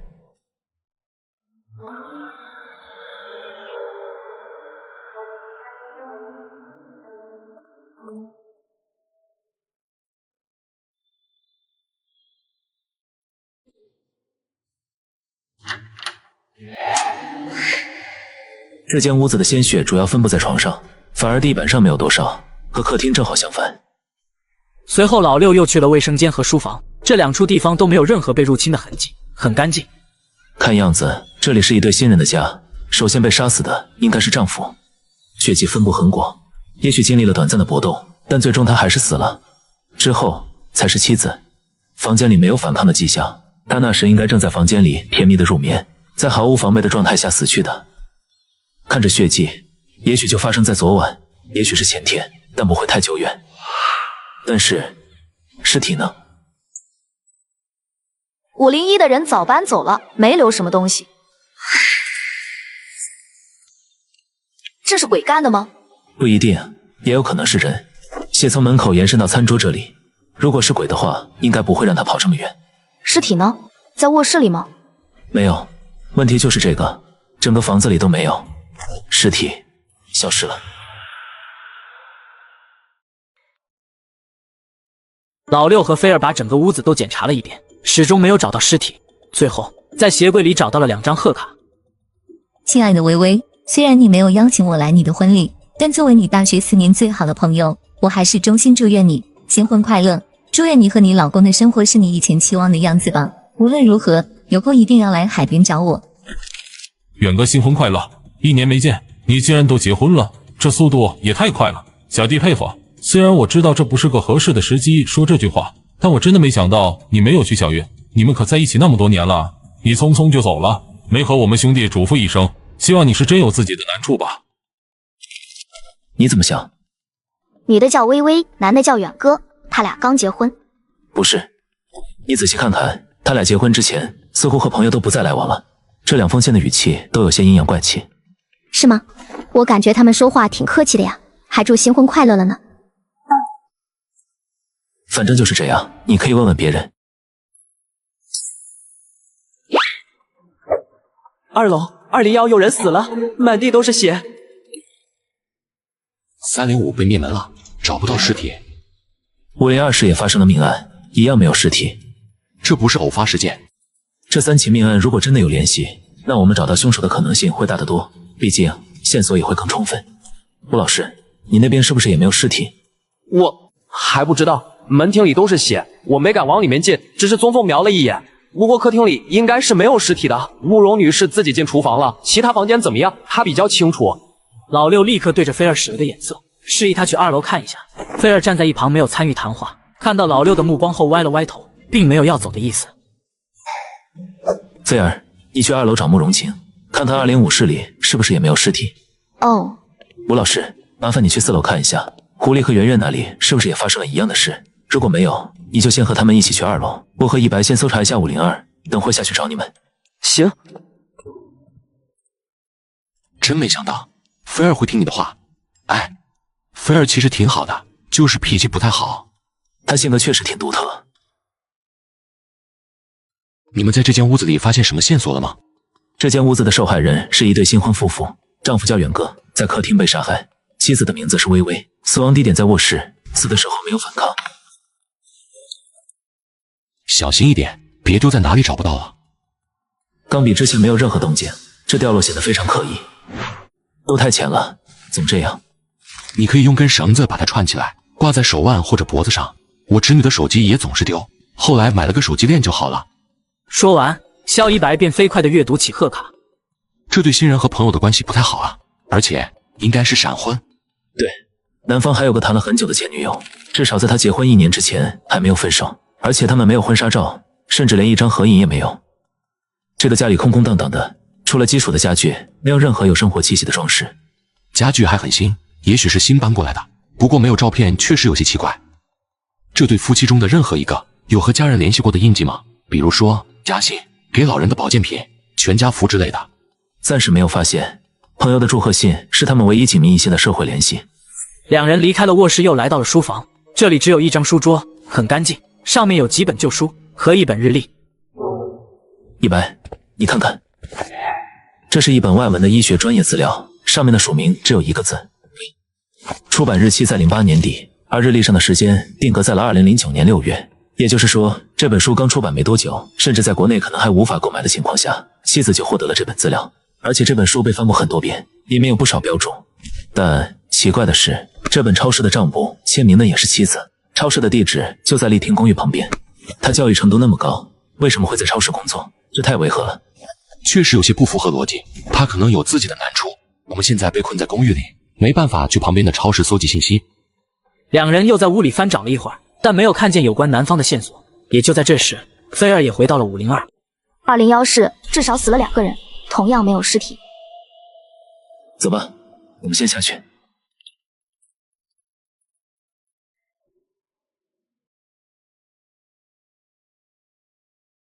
这是个3室，住了2位老人，其中1名死在沙发上，没有搏斗的痕迹。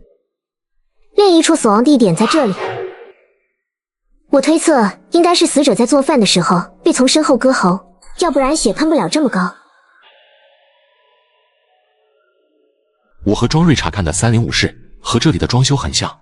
我拍了几张305的照片，除了卧室之外，其他房间的照片都有。卧室我没拍，里面太多血了，晦气。3楼也死人了。哼，4楼没事，你还挺幸运的。狐狸低下了头，知道慕容晴是在嘲讽他胆子太小，语气不算好听。为什么是幸运？菲儿刚说完，屋里的气氛就骤然沉了下来。慕容晴立刻瞥了他一眼，眼里闪过一丝冷意，有些摸不透菲儿说这句话的意图。哼，没什么。慕容女士可能觉得有命案的地方比较危险吧？一个人影都没见到，有什么危险的？她想的可真多。看照片吧。老六凑近相机，细细端详了一下里面的画面。正如萧一白所说，305的格局和这一间几乎一模一样。305也只有一间卧室，另外2间，一个是茶室，一个是储物房。卧室里的血迹全部集中在床上，以出血状况和分布范围来看，2位老人是在睡梦中被杀死的。2户独居老人，1对新人，怎么看怎么像是夫妻和双方的父母。他们3家认识吗？我没在305里面看见任何和另外2家的联系，不过他们那里杂物太多，也许有，只是我们还没找到，可以下午再慢慢找。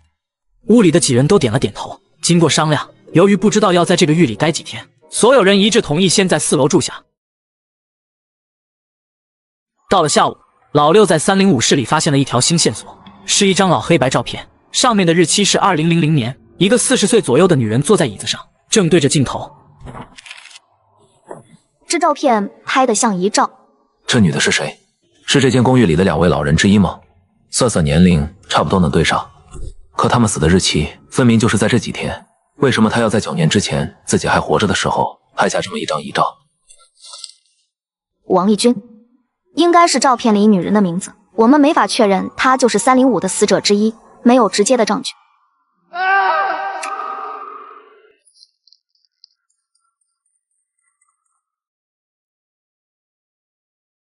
怎么了？有鬼！这里是月，肯定会有鬼。我搜了一圈，大堂很安全，什么也没有。我真看见了，他就在我前面，走到1楼就不见了。别怕，你现在仔细说一下，到底发生了什么？我是从4楼下来的，我本来是想去1楼看一下水费单子，看看其他户是不是停水了。走到3楼和2楼中间的时候，我就听见一道脚步声从3楼的楼梯口里走了出来，那个脚步声很轻，跟着我一路下了楼。我以为是菲儿女士，也没在意。3楼只有我和菲儿2个人在搜查，刚才根本都没有出去过。同1楼层里居然走出来一个不存在的人。我随意的打了个招呼就往下走，可我很快就觉得不对，他一句话都不说，而且他离我太近了，脚步声几乎就在我身后发出。我立刻就扭回头，刚好看见一张极度苍老、布满皱纹的脸紧紧贴在我耳朵后面。整整1分钟的时间，他一直都靠在我的背上下的楼梯。他不是这个年代的人。接着楼上传来你们的脚步声，那个老太婆又看了我一眼，走到楼梯后面就消失了。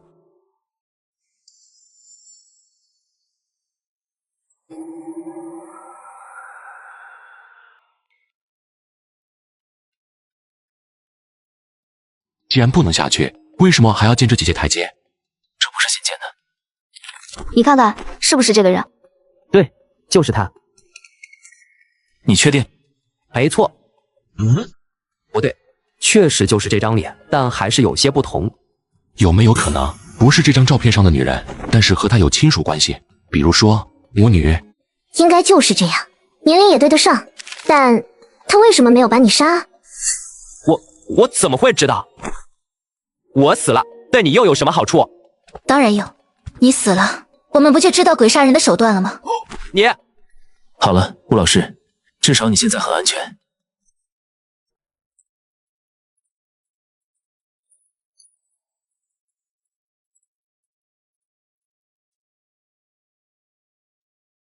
老婆婆的出现不一定是随机的，吴中海有可能触犯了什么禁忌。如果放任他一人单独待着，也许没过多久还会遇见鬼。3件命案，王丽君、老婆婆和那几阶被封住的台阶，这一切之间存在什么联系？又怎么能帮我们逃出这所公寓？他看不起我们这些新人，我知道。他年龄比我小，我不想计较那么多。况且我下楼本来也是想帮大家做点事，也可能没给家里交过账单，水费的单子里可能有很多信息，比如说每户的用水量、欠费信息、户号之类的，从中可以看出这一栋楼最近有多少人居住。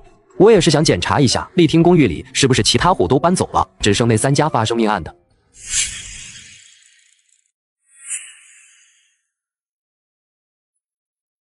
菲儿，怎么了？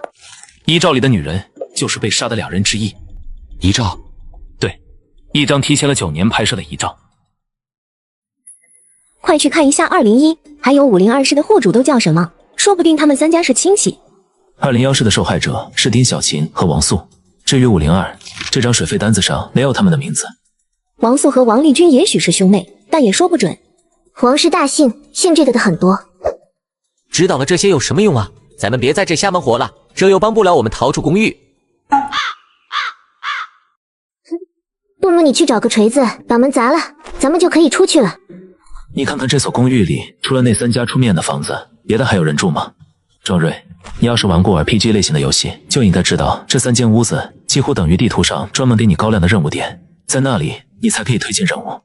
行吧，你们说的这个游戏是什么？那是年轻人玩的东西，吴老师。庄瑞，你要是有空，可以用相机拍一拍这个公寓，不一定是那3间房子，大堂、楼梯间也可以，只要是你觉得有探索价值的东西，都可以拍摄一下。等到晚上咱们集合的时候，大家一起看看照片，看有没有什么之前没注意到的地方。几人又讨论了一会儿水费单子上的信息，但找不出来什么有效的线索。现在已是傍晚6点，但公寓里看不见外面的天色，无法推测是否已经天黑。8人重新分队，换区域搜索。老六和狐狸转移到2楼201室。我和圆圆还有肖先生将客厅翻了一遍，但什么也没发现。201室的住户为丁小琴、王素夫妻，2处杀人地点分布在客厅的沙发上和厨房。这么多东西，先把这些箱子搬出去。好。王素夫妻有严重的囤积癖，这些箱子里除了药以外，还有各种各样的杂物。这原来应该是个女孩的卧室。你看看这里，是不是有很多粘贴的痕迹？我觉得这里原本应该贴了很多奖状。就是奖状，我可以确定。奖状上会有名字，如果能找到的话，也许可以印证我的猜想。微微，也许就是王宋夫妻的女儿。先回去，明天再来找。好。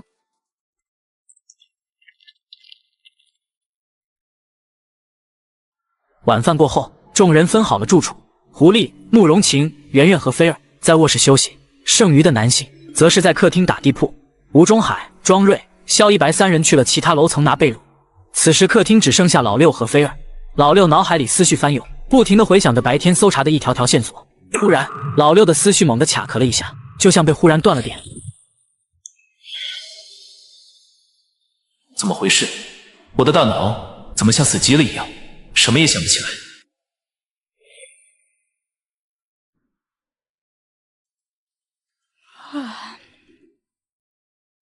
刚才怎么了？不知道，我好像睡着了。不对劲，我和菲儿之前明明就精神很好，根本不困，怎么可能会忽然睡着？菲儿，去叫那几个女生起来，我们得找到其他人会合。一楼到。走，快下一楼。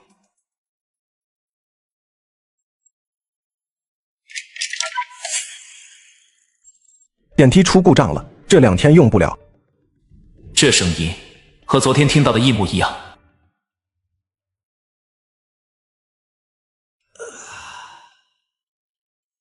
我怎么会躺在地上？发生了什么？我刚才不是去拿被褥了吗？人老了，偏偏现在遇到这种事，不知道我这身体在狱里能坚持多久。等等，被子呢？我晕倒的时候，被子也应该摔在一边了呀？难道是其他人上来拿走了？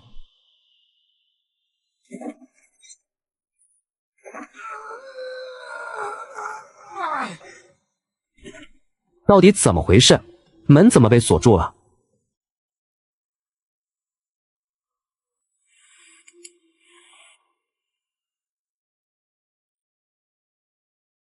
这么久，怎么电梯还没上来？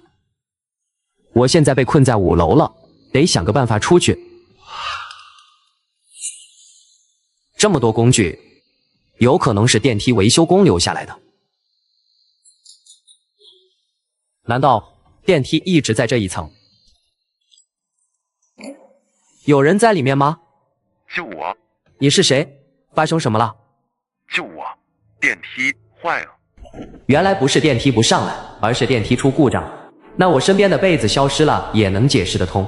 电梯里关着的可能是老六，也可能是萧先生或者庄瑞。你别急，我来救你。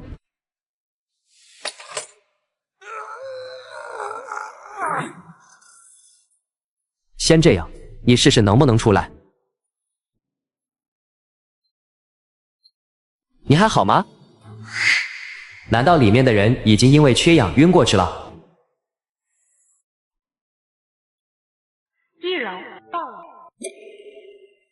不是只有一部电梯能用吗？另一部不是坏了，根本进不去吗？电梯出故障了，这2天用不了。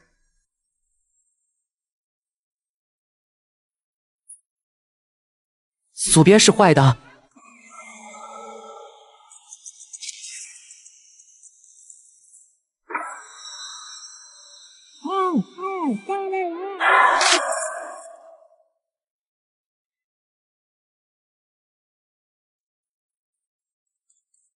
不好意思，我想问一下，你昨天不是来过了吗？为什么要再修一遍？你在说什么？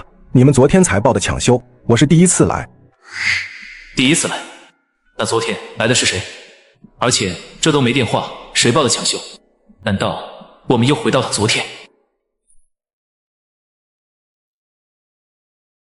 我记得庄瑞昨天拍过这个电子表的照片。如果庄瑞的照片里这个电子表的时间是6月6号，那证明是电梯工有问题。如果不是，去找其他几个人，我有种不好的预感。1分钟后，几人在2楼找到了刚刚醒来的庄瑞，他他还不知道发生了什么事。萧一白自己从3楼走了下来，他面色凝重，多次禁欲的经历让他知道，这突如其来的昏迷绝对不是偶然。老六匆匆将发生的一切讲了一遍，包括电梯宫在同样的时间点出现和他们的对话等等。庄瑞，你还记不记得昨天拍摄电子表的时候，上面的日期是几号？我看看，6月7号。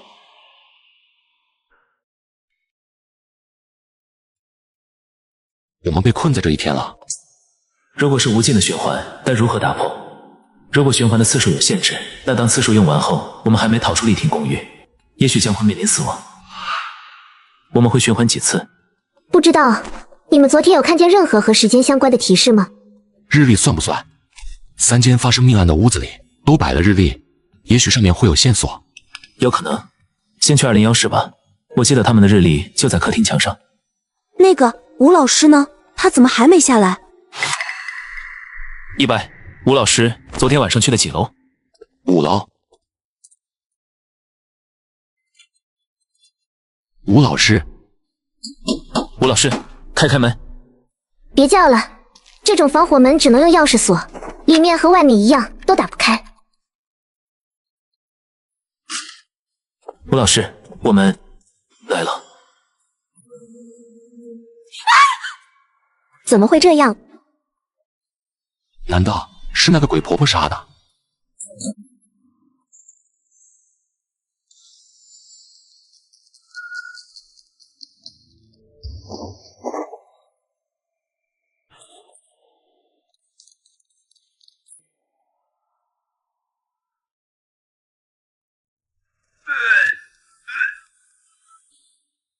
电梯里的那只鬼，他会不会出来把我们全杀了？我感觉大概率不会，当然也说不准，有可能我们一旦触犯禁忌，他就会直接破门而出。老六点了点头，认同萧一白的话。杜听风曾经说过，月里的鬼有很多种，一部分恶意极强，没有约束，能直接杀人；还有一些被规则限制，需要入狱者们触发特定的禁忌才能动手。也有一类很少见的，类似笔仙，不会直接杀人，而是使用种种诡计，将人引诱至主动走向死亡。电梯里的鬼绝对不是第一种，否则在场所有人都会当场毙命。杀死吴中海的不是他之前看到的那只鬼，不是鬼婆婆。对，我听到的笑声是男人的声音。王素、陈建国，还是502被杀的远哥？是502的那个男的吧？鬼就是在5层出现的，怎么说都应该是远哥的可能性最大。有可能，不过电梯鬼应该也会在别的楼层出现。从维修工出现之后，左侧电梯一直在1楼没有动过，也就是说，鬼的活动范围其实是电梯井，那就横跨整栋楼了。以后大家都只走楼梯，不要靠近任何一层的电梯门。现在有一个问题，我们不是循环了吗？为什么这只鬼上个循环没有出现？有没有可能他们是一天出来一只，每一次循环出现的鬼都不一样？有些可能，但现在无法确定，只能等到下次循环我们才能知道，或者是等到下只鬼出现。如果明天出现新的鬼，而电梯里的鬼仍然存在，那问题将会变得很严峻。最坏的局面就是这座公寓里所有死去的人都变成鬼一起出现。如果真的这样，那我们的生还概率将会无限接近于0。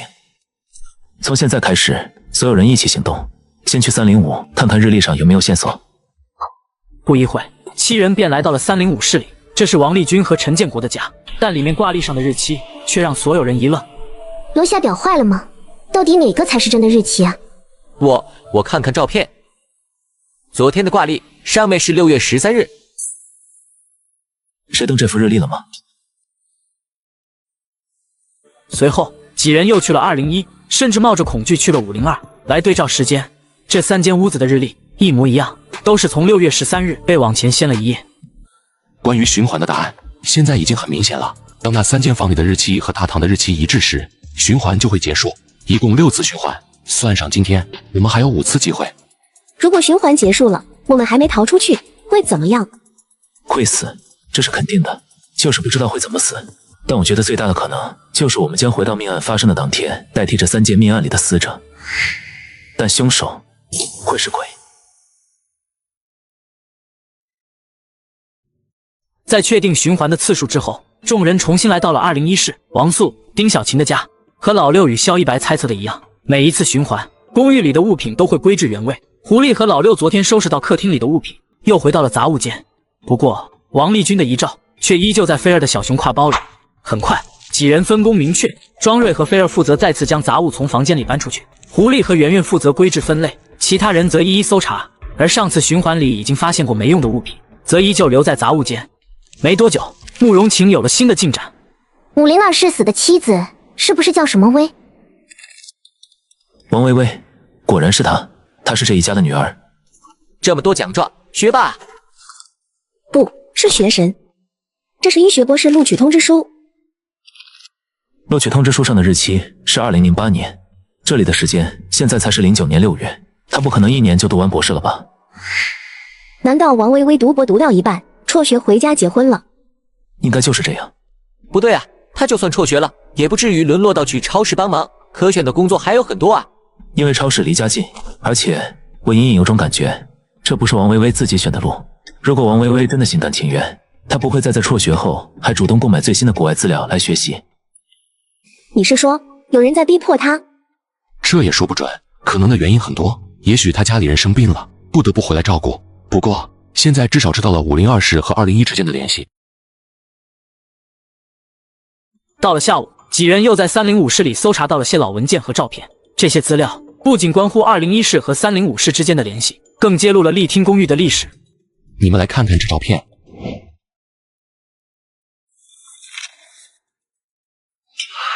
果然是王丽君的妈妈，昨天吴老师看到的鬼应该就是她了。只是没想到201室的王素居然真是305室王丽君的哥哥，发生命案的这几家都是亲戚啊。你们再看看这2张通知单。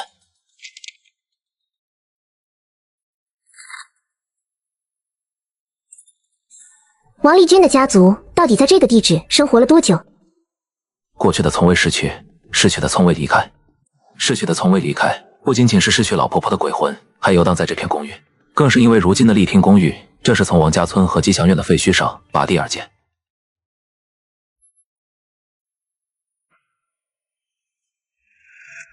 我们已经初步判断出这3家的关系了。201室的王素和305的王丽君是兄妹，王丽君是502室王薇薇的姑姑。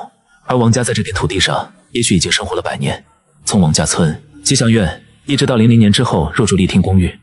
鬼婆婆则是王素兄妹的母亲，不知道为何会在这所公寓里游荡。现在出现的2只鬼里，她暂时没有出现攻击性，但咱们仍然需要小心防范。老六说的对，这只是第2次循环，他今天也没再出现，一切都不能确定。还有件事，关于那只电梯鬼，我认为它的弱点就是被困到电梯井里了，只要不用电梯，对我们造不成太大危险。老六说这话的时候很坚定，事实上，这也是经过1天的测试才推断出来的。7人在搜集线索的过程中，不止一次经过各个楼层的电梯间，但都没有发生任何危险。过去的从未逝去，难道说3起命案中有人没死？可是这里没有活人啊，除了那位电梯工。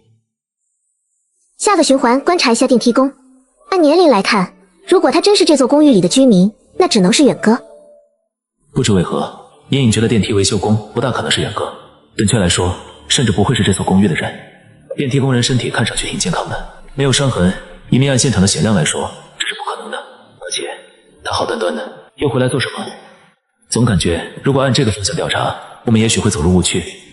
但现在也没办法了，除非还有什么我们没找到的线索能和前半句话对应上。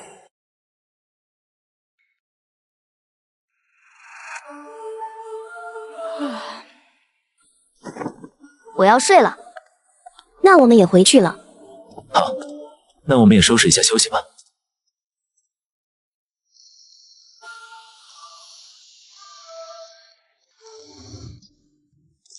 又是这种熟悉的感觉。11点13。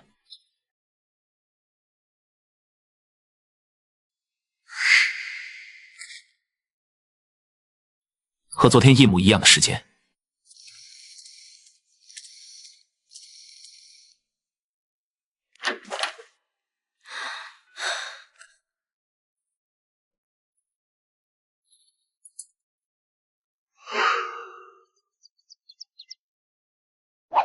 简等等，以后有什么事动一下就行了，别老是扭来扭去，很容易引起别人的误会。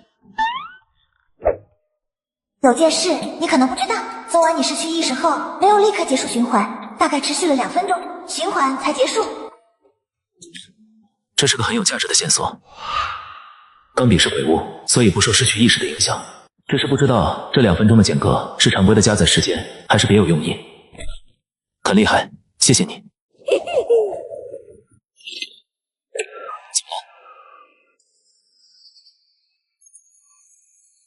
卧槽，这难道就是钢笔的被动技能？也就是说，7秒钟后我会死。1秒钟内，老六的后背全是冷汗，他的思绪瞬间翻涌，充斥着无尽的恐惧和惊骇。这道猩红的大字直接将扑面而来的死亡具现在他的眼前。大字再次闪烁，老六的生命只剩下6秒的时间。为什么？我触犯了什么禁忌？身边静悄悄的，镜子里映射出的卫生间什么东西也没有，连一只鬼影我都没看见。死路到底在哪里？大字再次闪烁，只剩下5秒的时间。老六大脑飞速运转，他咬紧牙关，做出一个决定，就是死，我也不能不明不白的死在这里。各位，老六刚喊出口的声音骤然停止，死字并没有继续出现。钢笔在他的兜里轻微的动了一下，似乎松了口气。怎么了？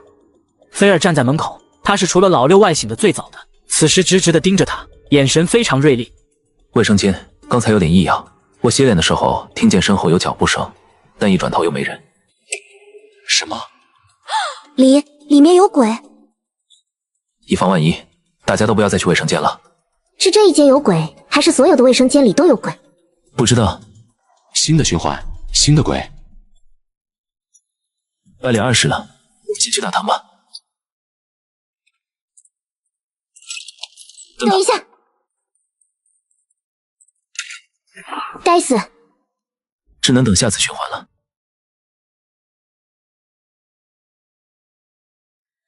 1个小时之后，403饭桌前，7人面色都不太好看。刚才回来的路上，电梯门里响起的敲门声，只能证明一件事：丽听公寓里并不是每天刷新不同的鬼，而是每次循环都在增加。现在知道的有鬼婆婆、电梯鬼，还有卫生间的那只新鬼。到底为什么会一次次循环？又为什么每次循环之后都会出现新的鬼？怎么？继续搜查，只有找到更多的线索，才能解开这一个个谜团。昨天几人已经检索过201室，今天的调查方向则转为305室，王立军和陈建国的家。几人步伐沉重，停在305的客厅内。这里布局简单，一间卧室，一间杂物间，一间茶室。7人快速分配了一下，就往屋里走去。老六还在想着早上卫生间里发生的事，有些心不在焉。他抬腿走到床前，那里正是王立军夫妇被杀的地点。王立军。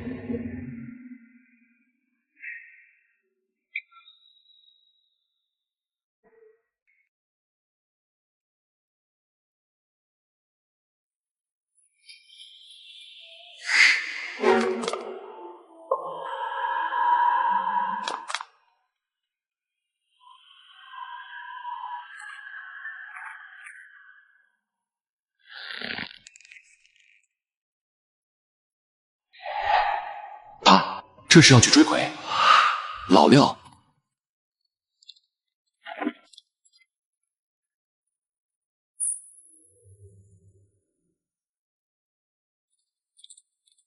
走了。你没死？王立军不会害人，他走出去后跳进电梯里，然后就消失了。鬼婆婆也是这样，她出现就为了吓吓人。我想是这样的。在我身后干什么？谁在说话？你要带我去呢？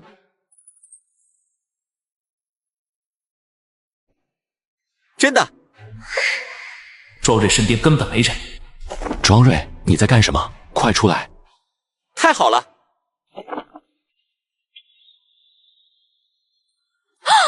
鬼不是在卫生间吗？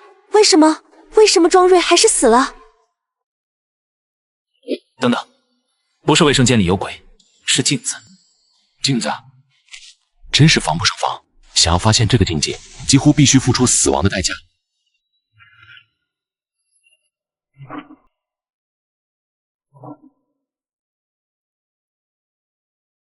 他这是怎么了？脑死亡，他已经无法自主呼吸了，不出1分钟，心脏也会停止跳动。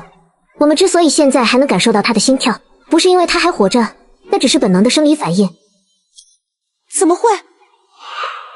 事情已经很清楚，庄瑞被鬼迷惑了。触发死亡的禁忌，大概率就是在镜子前待过特定的时间。如果今天早上我跑得但凡慢一点，或者找错了生路，依旧留在卫生间里，那么我如今的状态大概就和庄瑞一样，肉体还留在现实，而灵魂已经跟着鬼被永远的锁在了镜子里。庄瑞没有心跳了，至少他死的时候是开心的。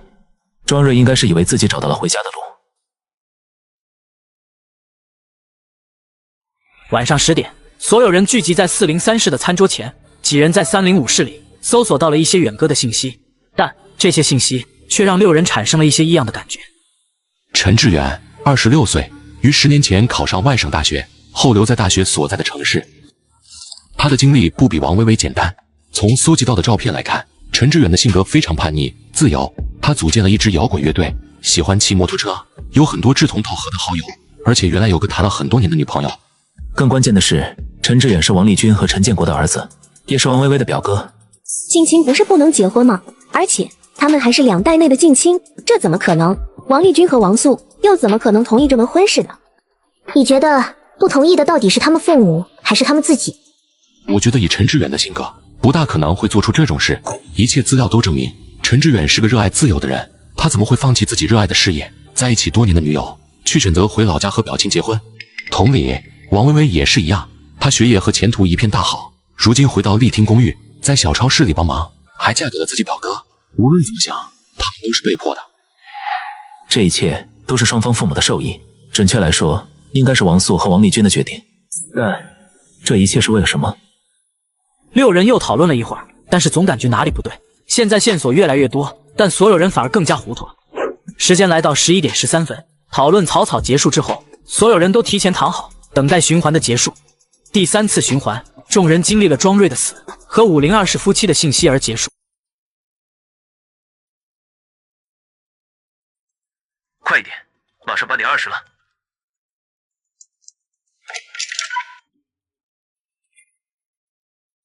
一白怎么回事？昨晚商量的时候，不他自己说这次由他来套话吗？你有事吗？大哥，一大早就来修电梯，辛苦你了。坐下来喝口水歇歇吧。不用。等等，这个公寓之前是不是出过什么怪事？这里被诅咒了。被诅咒了？这句话是什么意思？指的是这里的鬼，还是说公寓里的灭门案？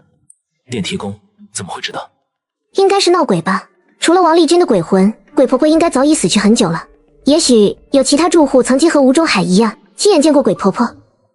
丽听公寓的历史太过复杂，和王家存在宿命般的联系。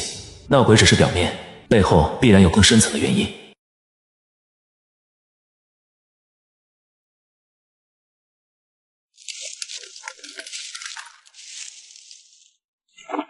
我去上个厕所。你去吧。一白，到底发生了什么？老六，昨晚循环结束之后，我被袭击了。什么？是人还是鬼？我不知道，我那会儿失去意识了。这是？它叫团子，是一只3岁的母猫。是鬼物吧？既是，也不是。团子身上确实没有像钢笔、筹码一般的诡异感，相反，有一股温和的热流流过了心间，十分有安全感。团子有且只有一个能力，在感知到我受到致命攻击时，生成一个保护罩，可以持续10分钟。它没有副作用。这不可能。对，这不可能。但凡是从狱里带出来的鬼物，都会有副作用。但团子不是，它是现实生活中我养的猫。老六张了张嘴，想问些什么，但却忽然顿住。直觉告诉他，团子变成鬼物的背后，应该有一段悲伤的故事。团子的能力被触发后，会自动陷入沉睡，在中间的休眠期内，他的眼睛会闭上。昨晚睡前我刚检查过他，眼睛还是睁着的，因此我才会说，袭击发生在昨天夜里。你为什么肯告诉我这件事？你那支钢笔，有一次在你裤兜里动得太显眼了。没想到居然是我先自爆了。老六，我们现在已经互相都知道对方鬼物的情况了，我希望你不要把团子的信息泄露出去。我之所以告诉你，第一，是因为你也有鬼物，基于团子的概率会大大降低。第二点，则是因为昨夜的袭击是个关键信息。我们几位老人中，我虽然信任范儿，但他的优势不在推理这方面。除了2位新人，就只有你和慕容琴比较冷静和聪明。但慕容琴，我对他不太信任。慕容琴是一位典型的利己主义者，如果能够杀了所有人来过关，他绝对会选择这样做。我觉得袭击你的是一只我们都不知道的鬼。那这么说的话，一旦过了这2到3分钟，我们的时间就会直接跳跃到早上8点15。还有一件事，但我不太确定，因为按理说鬼袭击的时间仍处于上次循环。我在想，袭击你的到底是不是今天新增的鬼？如果是，那么你触犯了什么禁忌？如果不，直到现在新的鬼还没出现。对，这一点很难说是好事，因为鬼还没出现的话，只能证明他藏得更加隐蔽了。尽量小心点。走吧，回去了。经过几个小时的搜查后，时间来到了晚上8点，所有人再也没有任何进展。杂物室里的东西真的只剩下无用的垃圾，大家的心情都有些焦灼，眼前谜团众多，无法理清，但却再也找不出来有用的信息。至于逃离丽听公寓的路，所有人更是一点头绪都没有。我们要不要再去翻翻502和305？你觉得有用吗？那2间屋子比这里干净多了，早就被翻了个底朝天，怎么可能还有新信息？实在不行，就将那些搬空的房子再找一遍。还有一个地方也许有线索，1楼楼梯间后面。那不是被墙封住了吗？那就把它砸开。鬼仆仆的出现没有害人，或许他是在提供信息。那面墙后面也许有一个隐藏的空间。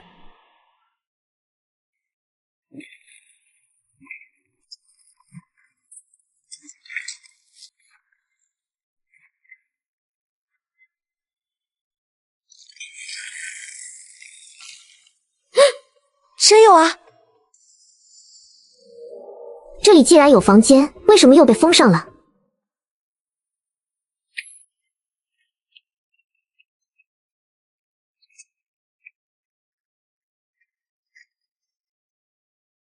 少生优生，幸福一生。吉祥院轩，这是吉祥院的地下室。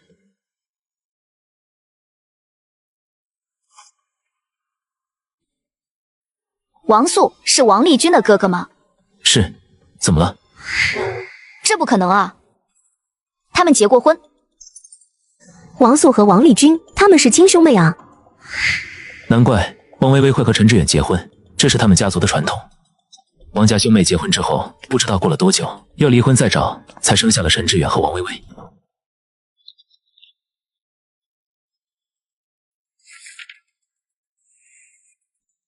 这还有一封信。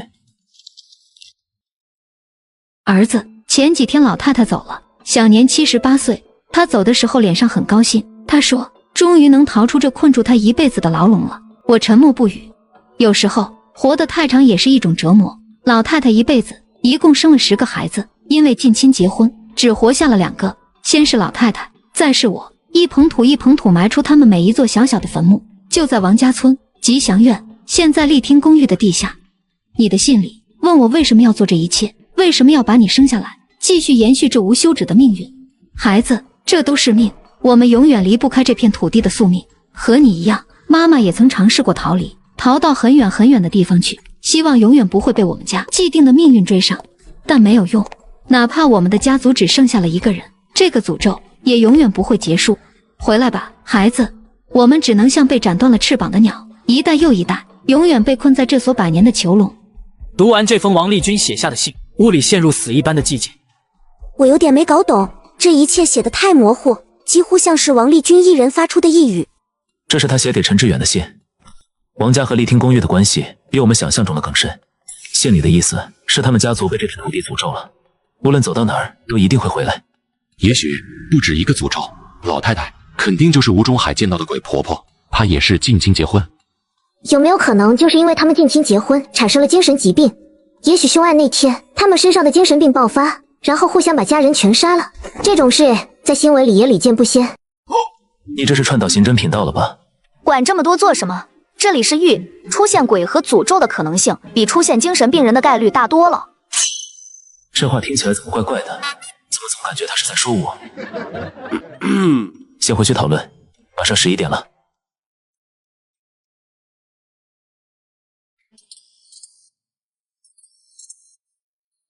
100年的囚笼，他的这句话不知道是比喻还是事实，总透着一股无可奈何的绝望感。难怪王素和王丽君的合照里，两人脸上都是化不开的阴霾。怎么了？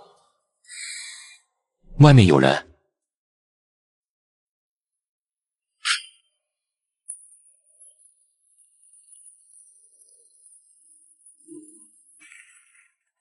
我们被困在这里了。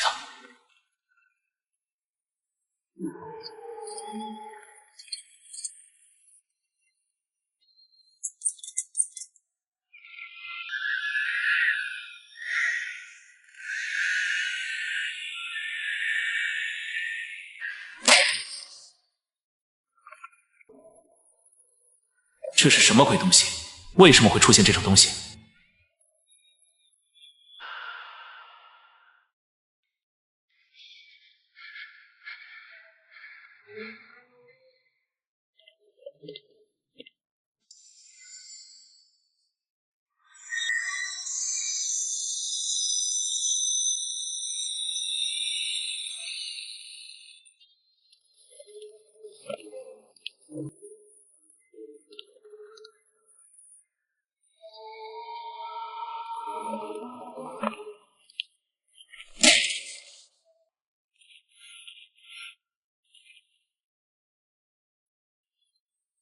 跟着我。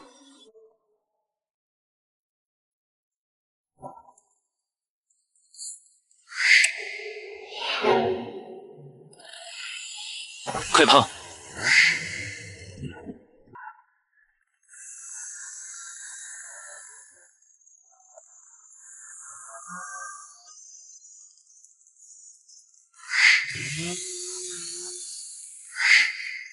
该死！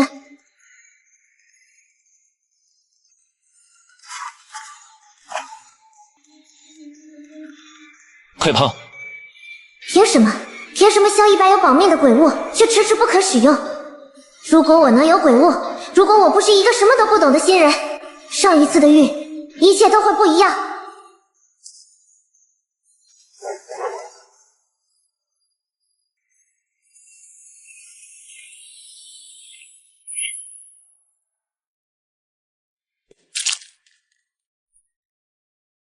盘子不是被动出发的吗？为什么它在往前飞？为什么我的腰这么疼？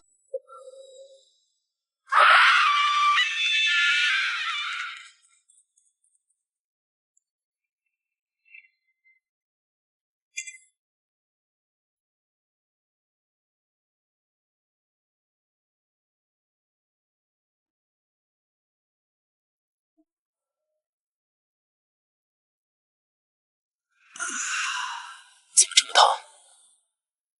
昨天晚上，电锯鬼被拦腰斩断了慕容琴。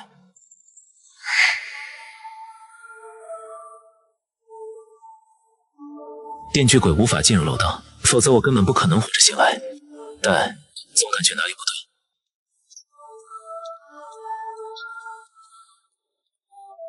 对。登比，昨晚有异常吗？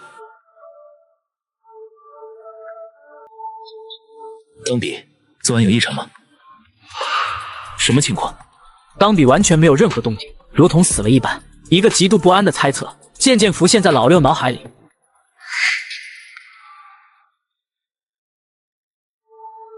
冈比进入了休眠期，这证明我在昨晚使用了改命的能力。为什么？为什么我毫无印象？而且我那时应该已经失去了意识，又是怎么做到使用冈比的能力的？思绪瞬间翻涌，一个猜测逐渐在老六脑海里变成事实。昨晚11点13分之后的2分钟，必然发生了一件威胁到我生命的事。也许就是因为死亡预警，我才会忽然醒来，随后更改了命运。但缺失的记忆让我无法知道自己到底面临了什么，更不知道改变了哪句命运。萧一白之前也经历了一样的事，到底是谁能在循环结束之前随意行动，并且对我们下手？千万种猜测在老六脑海内划过，他摸了摸脖子上的墨镜，眼里的迷茫渐渐变成清醒。虽然暂时不知道该如何解读，但这道痕迹和旁边的标志必然非常重要。我得去找一白分析一下。怎么回事？我不是只下了1楼吗？怎么没有一白的身影？老六又继续上了2层楼，本应封顶的台阶仍然没有尽头，楼梯似乎永远走不完，也没有通向楼道的大门。我这是遇到鬼打墙了，这是第5次循环新增加的鬼。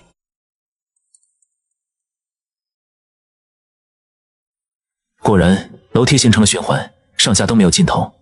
现在该如何破解？没了钢笔，我只是一名普通人，无法动用任何诡异能力。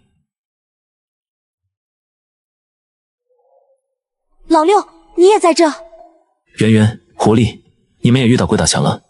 昨晚菲儿走得太快，我和丽姐刚到1楼，就忽然睡过去了。一起来，我们就发现出不去了。别着急，一定能出去的。老六，终于找到你了。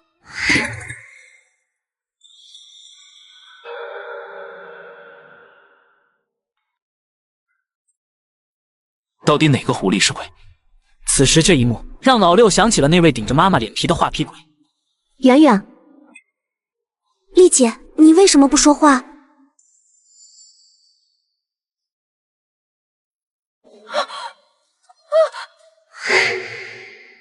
丽姐，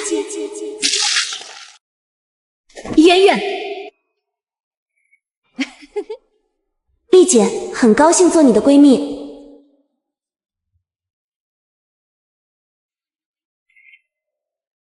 现在没时间为圆圆的死而哀悼，我必须让自己和狐狸活下去。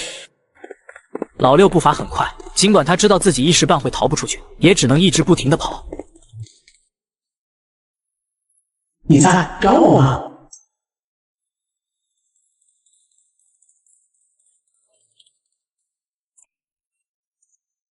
可恶，这鬼打墙是2节无尽循环的楼梯。咧嘴鬼咯咯的笑出声，眼里露出被他们的无力而深深取悦的狂喜。他站在上方的平台处，一只手插到圆圆的头颅里，接着如同品味美味佳肴一般。该死！老六身旁的狐狸喘着粗气，全身发抖。这是他第3次看见圆圆的头颅，他的发抖并不再是害怕，而是内心里那股暴虐的龙卷风易变成的无尽恨意。看见自己最好的朋友，10几年的闺蜜被顶着自己脸的鬼虐杀之后，狐狸的内心发生了天翻地覆的变化。狐狸，听我说，这只鬼就是我们走不出去的根本原因。无论我们往哪跑，都会遇见它，所以我们才会被困住。我有个计划需要你的配合。需要我怎么做？你直接说吧。出乎老六的意料，狐狸没有被吓破胆子，而是声音坚决，非常快速地回应道：就在这个平台，我们分开走，一人往上，一人往下。鬼没法同时追赶2个人，一旦他被我们中任何一个人吸引，另外一个人都有可能短暂地脱离他的控制范围，跑出循环。如果足够幸运的话，跑出去的人会遇见萧一白，有他的能力在，我们就可能彻底逃出去。但我去上面。不是，你去找萧先生。作为新人，我没有起到过太大作用，即使活了下来，也无法解开逃出公寓的谜题。但老六出去，说不定能带着菲儿和萧先生一同离开丽听公寓。菲儿，你真要进去？老六，鬼打墙，圆圆死了，狐狸去吸引了鬼的注意力，把团子借我用一下。没有用，让我来。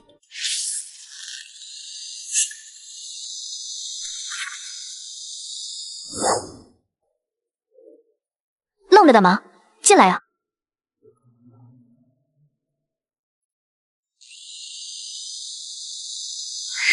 是电锯，电锯鬼也来了。狐狸，下来。是菲儿，老六成功了，他带了救兵回来。狐狸1秒都没有犹豫，立刻转身跑下楼。幻境的底端，菲儿缓缓走上台阶，她手上举着一副和她上半身一样长的电锯。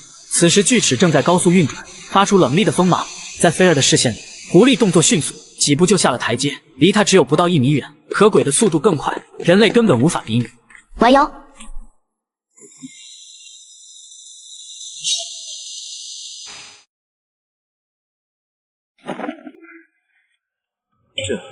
这就是电锯的副作用，对鬼施加的所有伤害会全部返还到自己身上。虽然能伤到鬼，但鬼不会死，他正在修复道具。我们快走。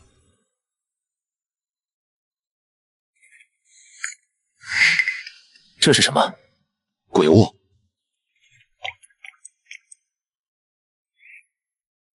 这也太 bug 了！菲儿不仅有鬼物，还是2个，而且能力完美互补。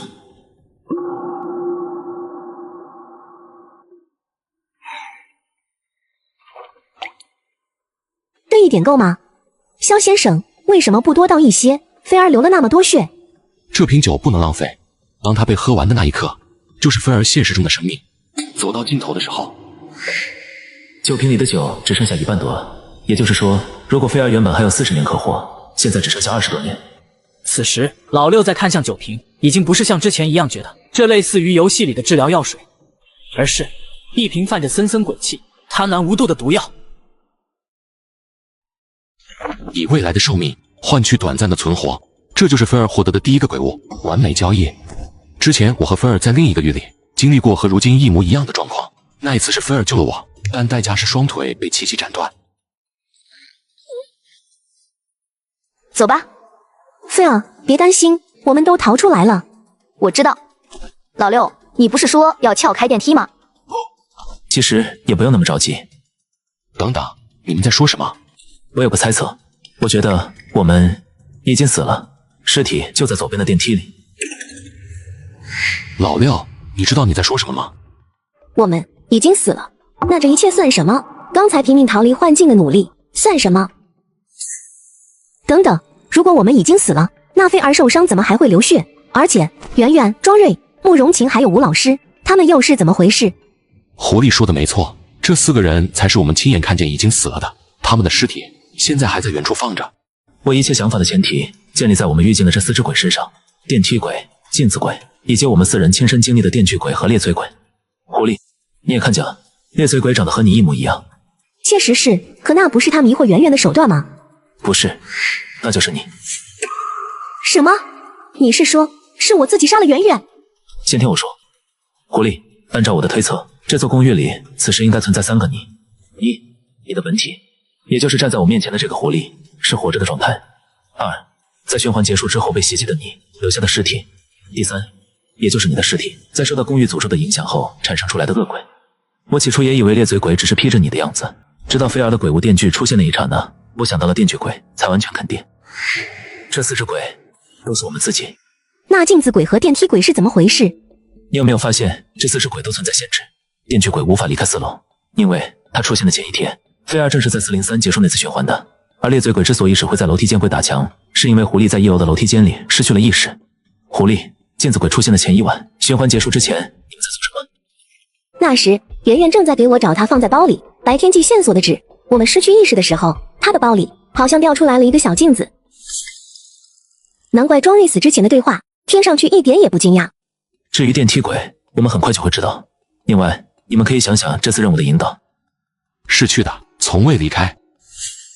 这句话并不单指鬼婆婆和王丽娟，所有人死了之后，鬼魂会被困在这所公寓里，所以鬼才会在每次循环之后新增，这就是丽听公寓的诅咒。我们早就应该知道了。前2次循环的电梯鬼和镜子鬼都让人无法窥见他们的真面目，但凡是别的限制，只要能看清鬼的脸，引导与后半句的意思都不难破解。所以为什么我们的尸体会存在于电梯里？而且如果我们已经死了，那为什么现在是活着的状态？我也无法确定，这只是个猜测，因此我才要去看看电梯。最主要的原因是我们一直找不到王家人的尸体，但我们都见到了王丽君和鬼婆婆。鬼婆婆的出现让我们在地下室里知道了公寓的诅咒，因此我推测王丽君遁入电梯其实也是在为我们提供线索。如果能找到王丽君的尸体，找到照片剩下的部分，也许我就能肯定自己的猜测，从而找出逃离丽听公寓的生物。就按你说的办。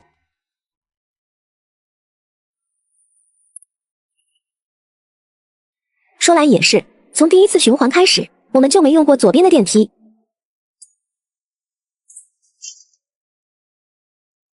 直接撬。